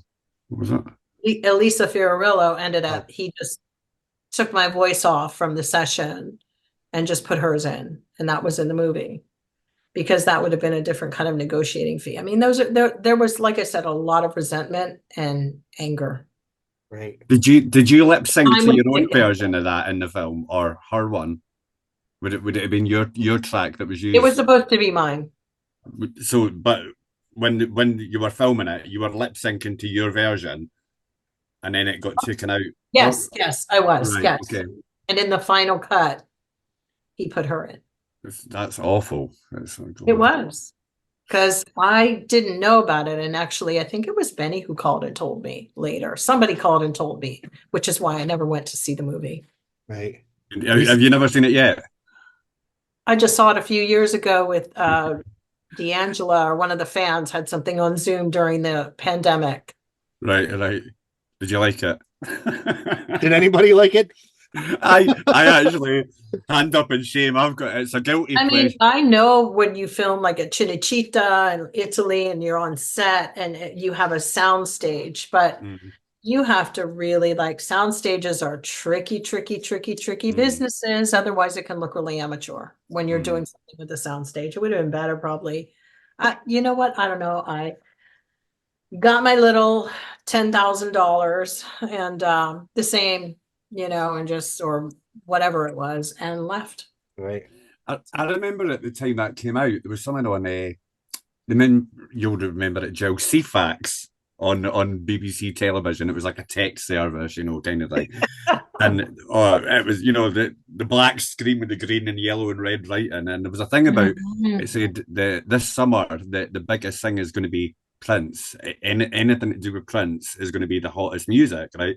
Whoa. And then Graffiti Bridge got announced, and I thought, yes, and I knew you were in it. And then, Love Machine, the album came out, it was like Love Machine, it was like, okay. And then it was the time it was credited to, it wasn't even Alicia Ferrello or whatever, And I honestly, at that point, thought that was going to be you would come back with a bang, right. At that. But then, having heard what was planned for the second album, it was like, oh, well, maybe that was just as well, It and was so exploitative. It was just not where I was coming from. No. All as a grown-ass woman. There was I wasn't. And I did it, and I, when I did Boom Boom, I'll definitely show up and be professional. Sure. About my stuff. I love that. I loved working with him on our songs and all of that. But when it got down to, like, just some slights when I wasn't around, and to have that happen with the script and the nonsense going on about, and then Kim and the disruption, it was just too much drama. I was just getting too old for this shit. Right.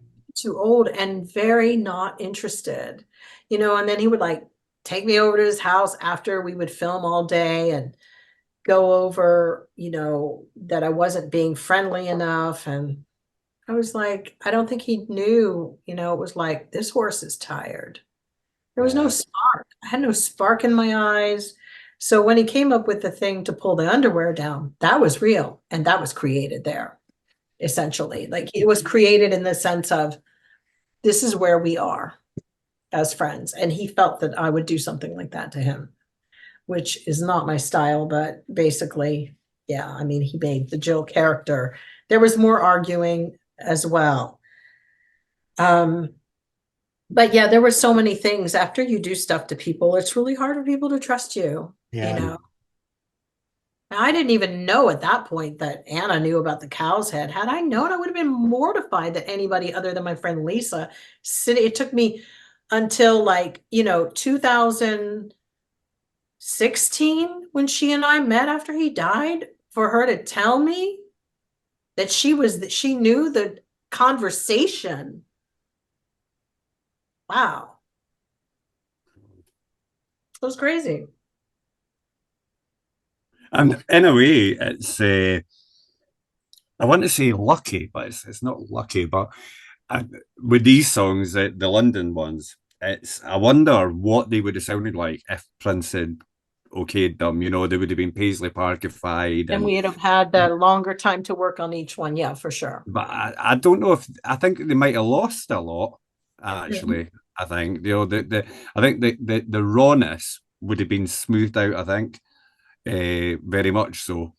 He didn't really have any rights to these songs because they were sporadically created with, through the years when I didn't have any connection, like, legally, like signing anything. So it was which could have been one of a big factor, could have been a big reason.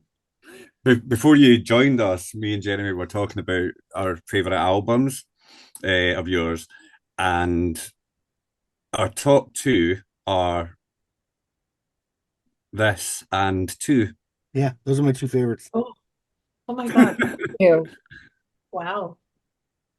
You think it's because you guys know me and you now know how sincere and where they're really like that it's really me.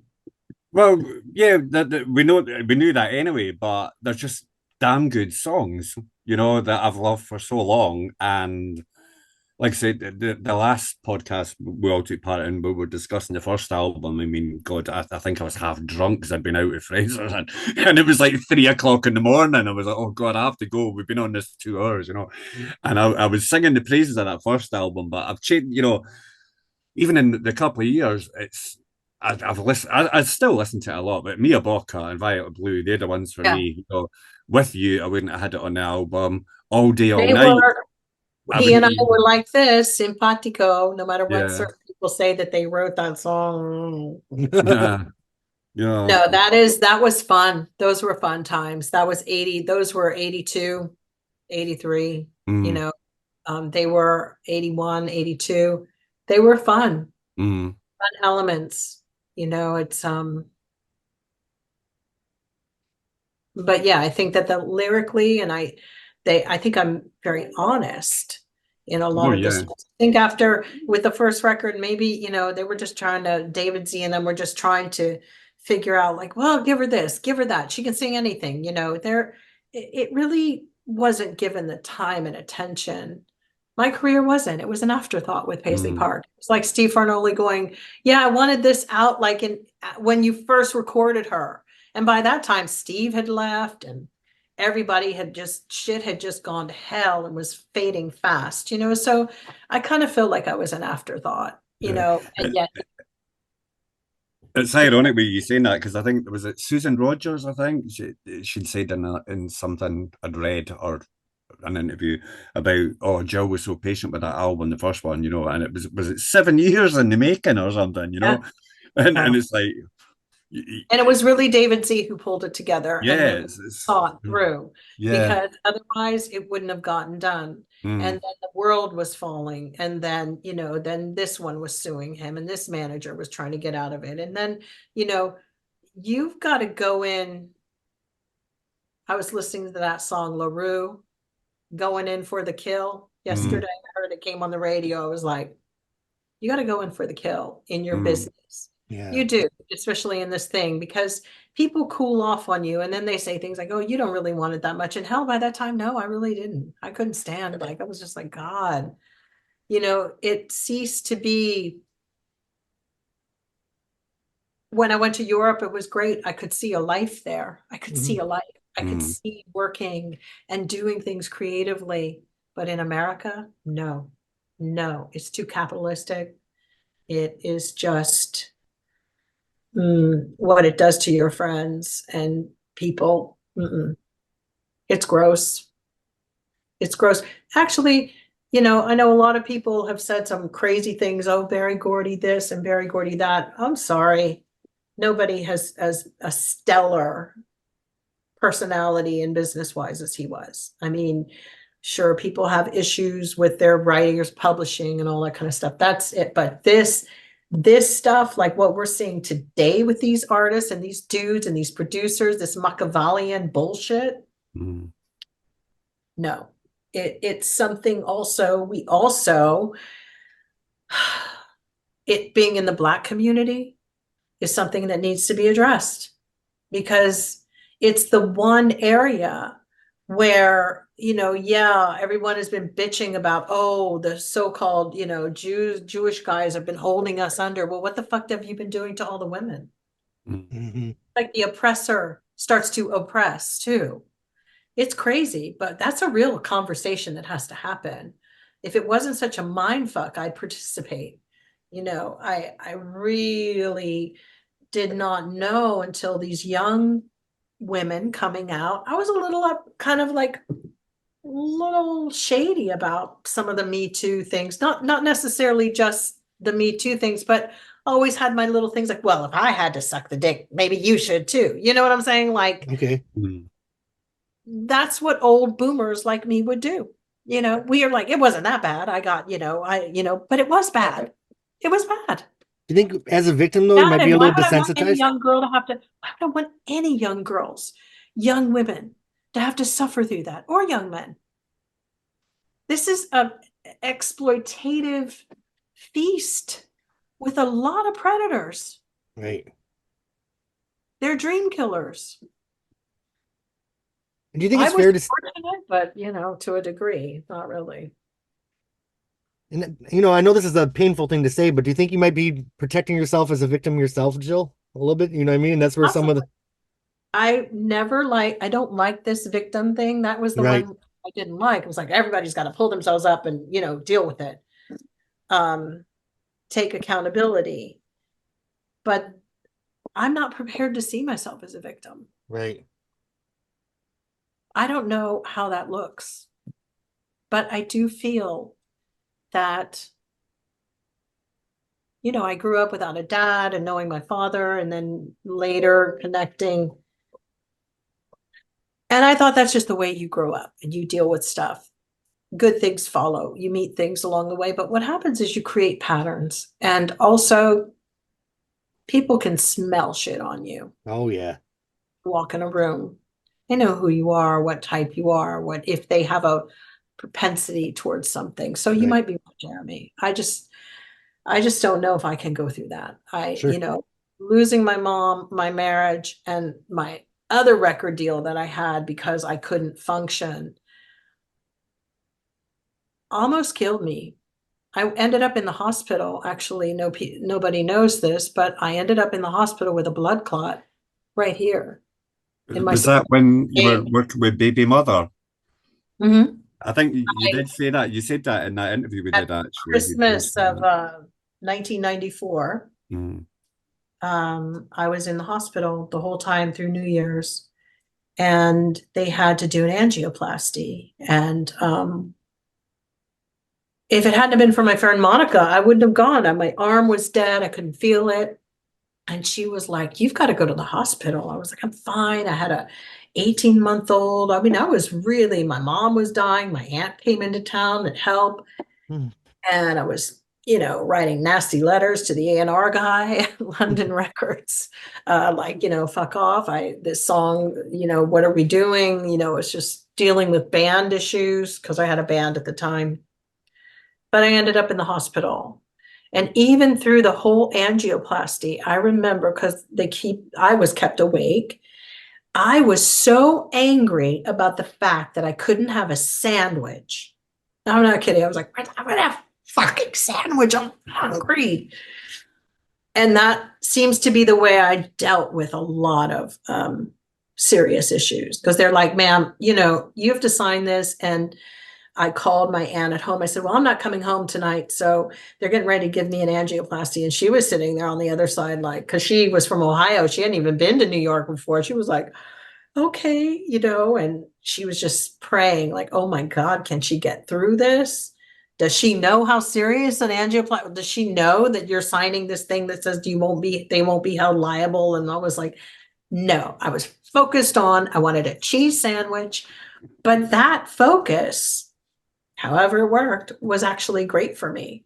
But then I spent the next 2 years going to phlebotomists and all of this. So everything changed. And then I was like learning, like there was no music in my life. I had to send my daughter to England to live for a little bit while I fucking became a bartender. Like I really couldn't function. I lived my life backwards. I didn't even know how to get a job.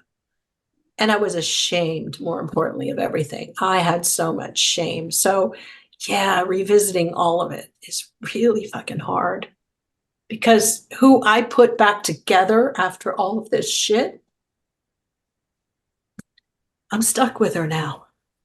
I don't think I can tear myself down again to go back and continue to, that's why a lot of people are like, oh, you should write a book. It takes a fucking lot out of me.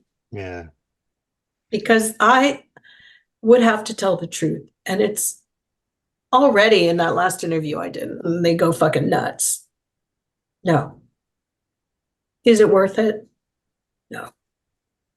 Because, it's not worth it, I don't think.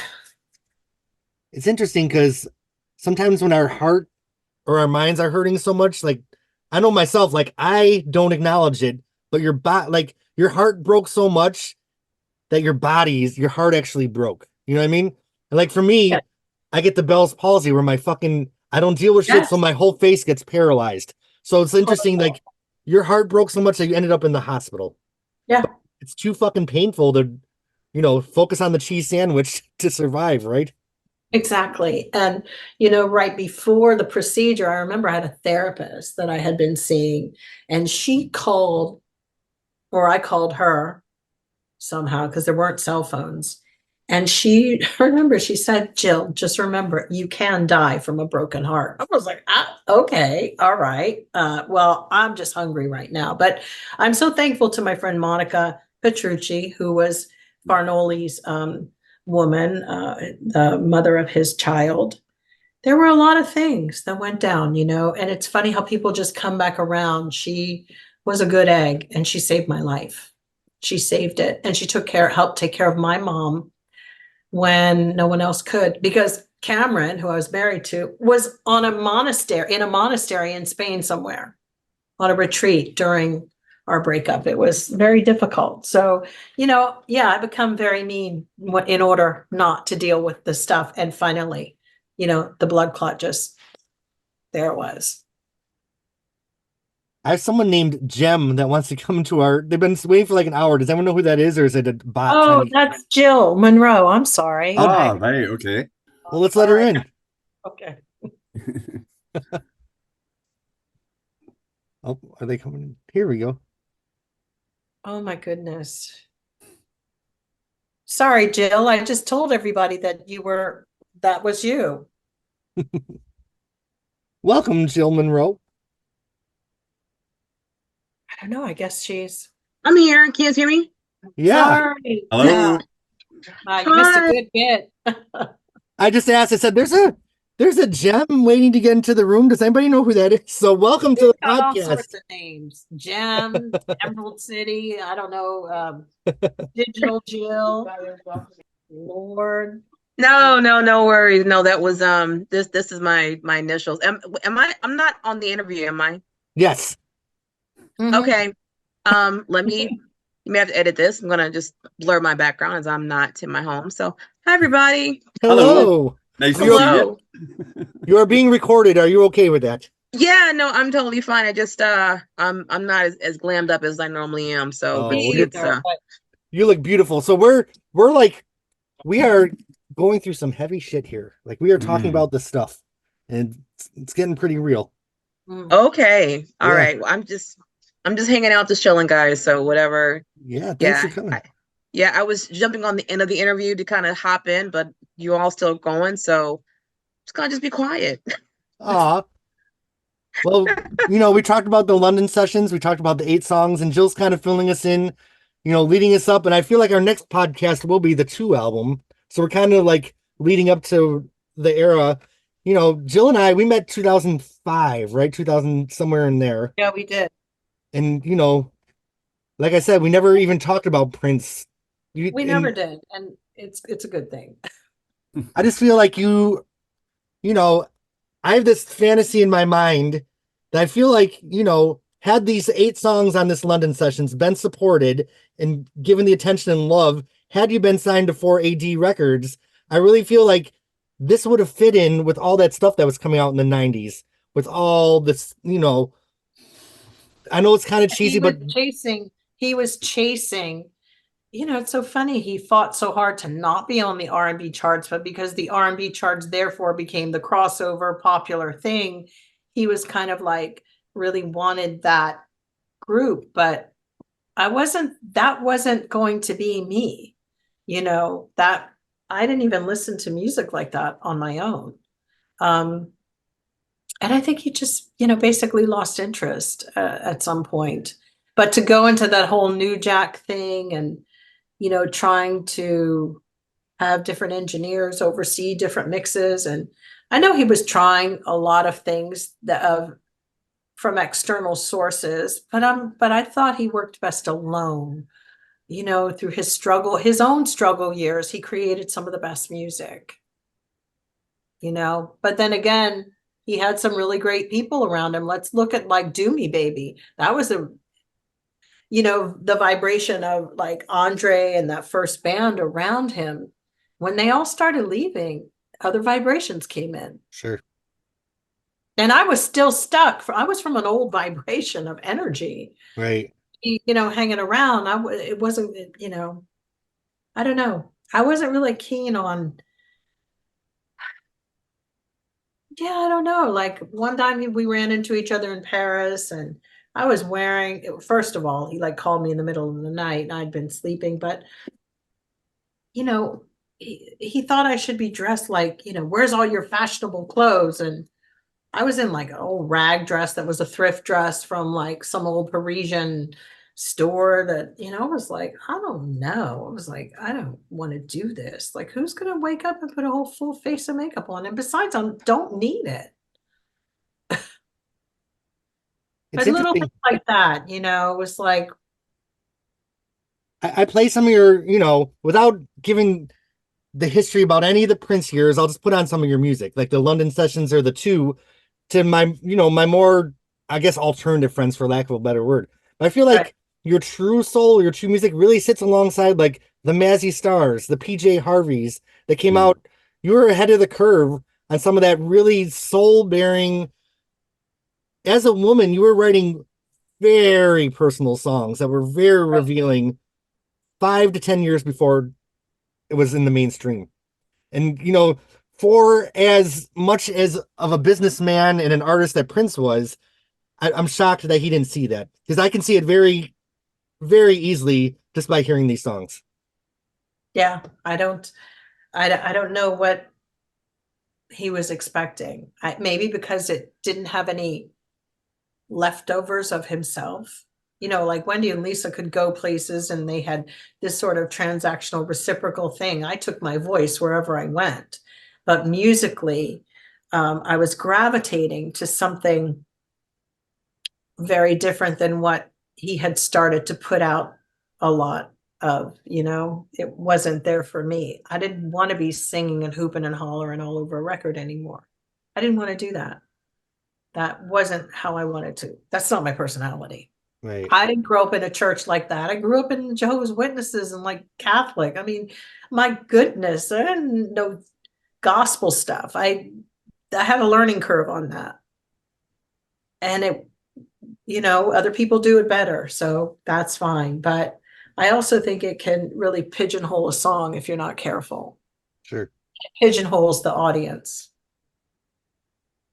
And people didn't even know I was Black. So it was like, fuck. I mean, I didn't even know what to do. I was kind of caught in another conundrum of like, do they know I'm a Black girl? Nope, they didn't. I went to like this Jack the Rapper thing to try to get some movement on the record. So they put out For Love.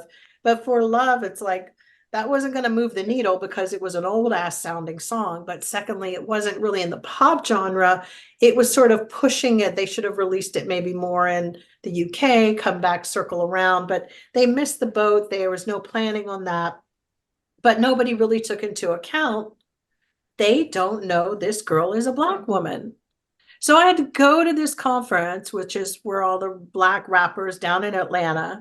And I literally had to like make my hair super, super curly to maybe get them to, wear a little darker foundation. Sorry to say, because they were like, oh, you're Black. I didn't know you were Black. And then I got a little bit of radio airplay. It's the truth. I mean, I go through it now, which, it's almost, some people will say, oh, there's no such thing as reverse racism, but I'm not so sure, because I've really been insulted and called things when people think I'm a Karen. But the minute I'm like, curly, leave my hair curly or do something, it's okay. And I look, like I just came off of like,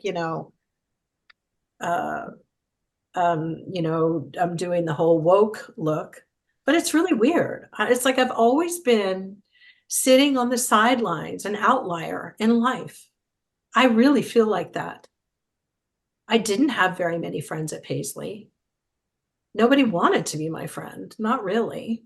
They were friendly, but everybody was afraid I was going to go back and tell Prince stuff. But yeah, no, I was like an outlier.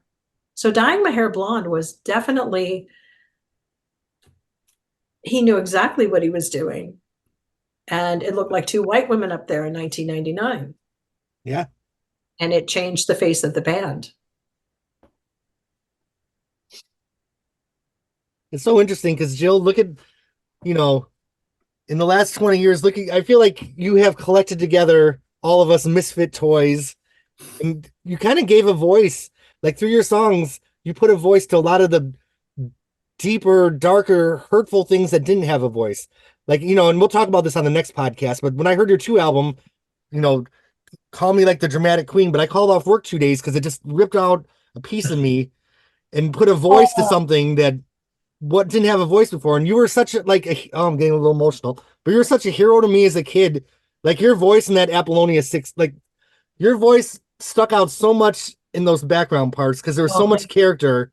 But then to hear that voice singing very adult, very emotional, intelligent things in 2004 was a huge turning point in my life.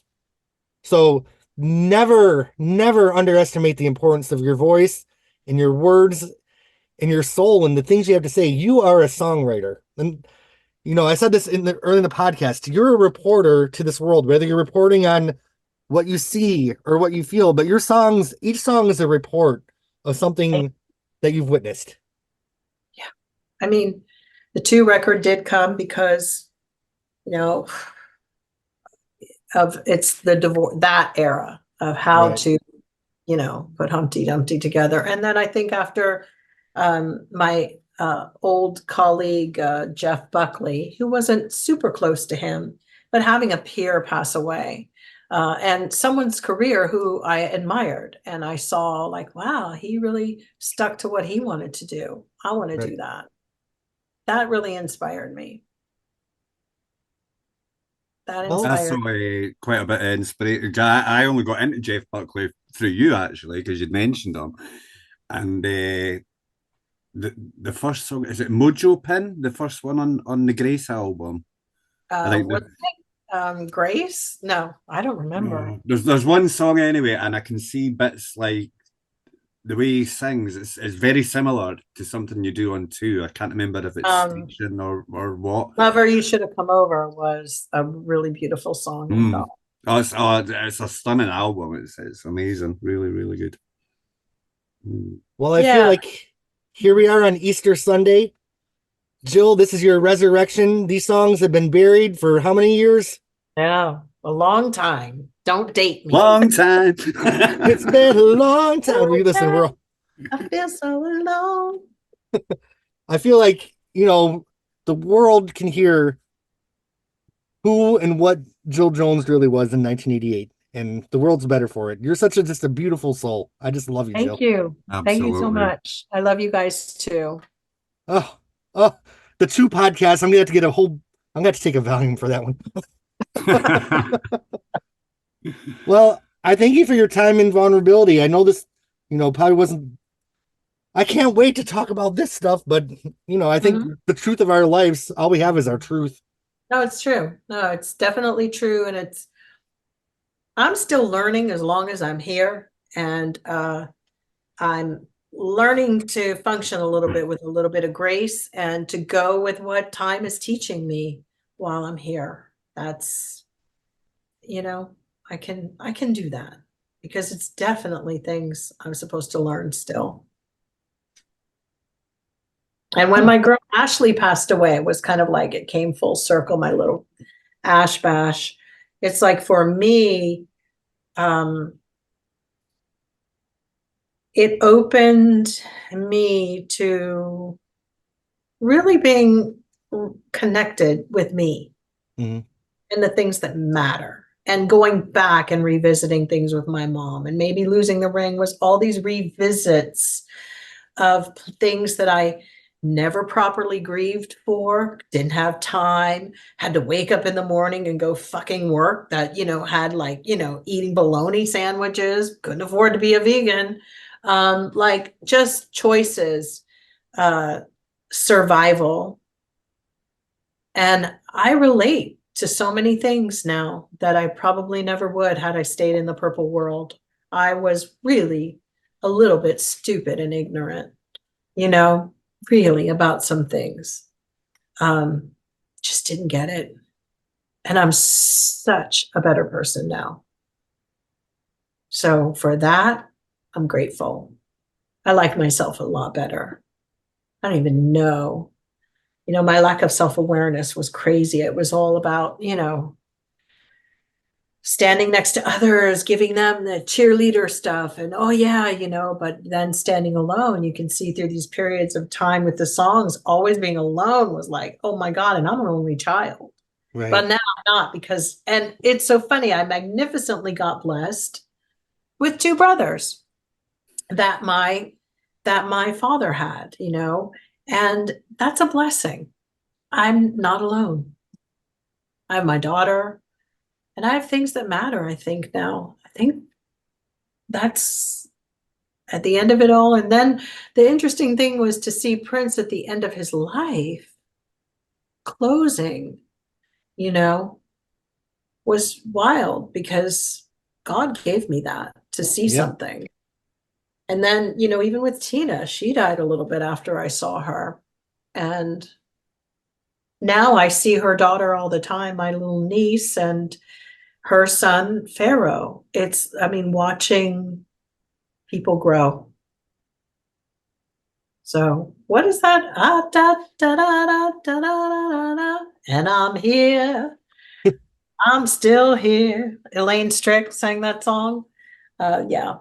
Oh, and Tina and I love show tunes, by the way. Oh my God, we love Gypsy Rose Lee. We used to sing it in the car all the time. If Mama was married. Yeah, we used to put on shows at my house. So it was good to revisit the conversations about Tina and to do a little healing. Thanks for that. That's another dream of mine, Jill, is to have a podcast where we go through every Tina album track by track. Mm-hmm. Maybe with her daughter, we can just really dive into these songs. Let's see what Alia wants to do. It's hard being Tina's daughter too. It's like I just try to, it's really hard on famous people when they have their children. Mm-hmm. And I think people need to lay off of them and give them some space too. Yeah. Because, they're just trying to do their thing too. And she does a great job at it. My daughter, on the other hand, is, of course, had her record deal and came away with the same feelings that I have. Yeah. Because here's the funny thing. If you give your child, we're not perfect. If you give anybody what they need, they don't need the music industry. If you can have your art, you can love it. You can want to be an actor or express yourself. But when you need it, that's a different story. You have to go back to why you were there in the first place. Yeah. And it certainly can't be just for adulation and people saying how great you are. That's the worst excuse. It's the worst reason to be there. In fact, it makes me really freaking nervous. All this, the internet has really destroyed it and made it even uglier and creepier. Yeah. But thank you. You guys, in your own right, are wonderful musicians and doing it. And you've been like a testament to do it because you really enjoy doing it. Yeah. Get into this habit on those hamster wheel. Oh, nobody liked it. Oh, who fucking cares? Who fucking cares? Well, Jill, this might be a hard thing for you to do, but I would like to propose that you allow us, after years of being everyone else's cheerleader, allow us to be your cheerleader. Thank you. For Jill Jones, and Jill Jones only. Not Jill Jones, Princess, like Jill Jones for Jill fucking Jones. Because you just are fucking amazing and just one of the best songwriters, right up there with the greats. So I hope someday, absolutely. I hope someday we get more from you because you're a reporter and I think you have more to report on. Thank you. Can I just add something in here? Have we still got the other Jill here? Mm-hmm. Yeah. Is it okay to I'm talk here. about a little bit about future plans? Sure. Yeah. So we've had some, well, you'll have heard on the remixes that Anthony's done of I saw his post. an extended version of Red, which everyone wanted People that to be wanted an popular. extended, yeah. And it's wonderful. And the version that some of us he did is it takes the funk to the next level, I think. Yeah, It's fantastic. true. So I'm dying to see what he does with the album. I Yeah. think Long Time needs brought out a bit. I know it's got that sudden ending, which is It dramatic. does. It needs something. But I Okay. think I'm really looking forward to that. And then hopefully we'll get the deep kiss thing sorted. We It's so will. I weird promise we because- will. Yeah, well, Yeah. ever since I got started, I actually had to look her up, and now everything that comes up on my Facebook is Louise Goffin, Louise Goffin, Louise Goffin. I'm like, my God, get away, get away. Oh, But yeah, gosh. and also I would just like to say a huge, huge thank you to Jill and Chris and the other Jill and Jeremy and Wim DePlecker for Yeah. helping supply those tracks, and He's Anthony for his Anthony Batchelor for his remix stuff, which is but I find it incredible that we've not got access to multi-tracks, so these things are coming, originally sourced from a 35-year-old 2-track cassette. I know. that what can be done wild? is incredible. So yeah, so thanks for trusting me with this one, and you don't know what it means to me. Thank you for breathing life into me. I was a little like dusty. Honey, We're honey, keeping- we all, there's so much dust down there that that's a whole nother podcast. We're not even going to go there. It might be rainy season in Florida, but it's dry and dusty, honey. So, all Well, right. happy Easter. It was Happy so good. Easter.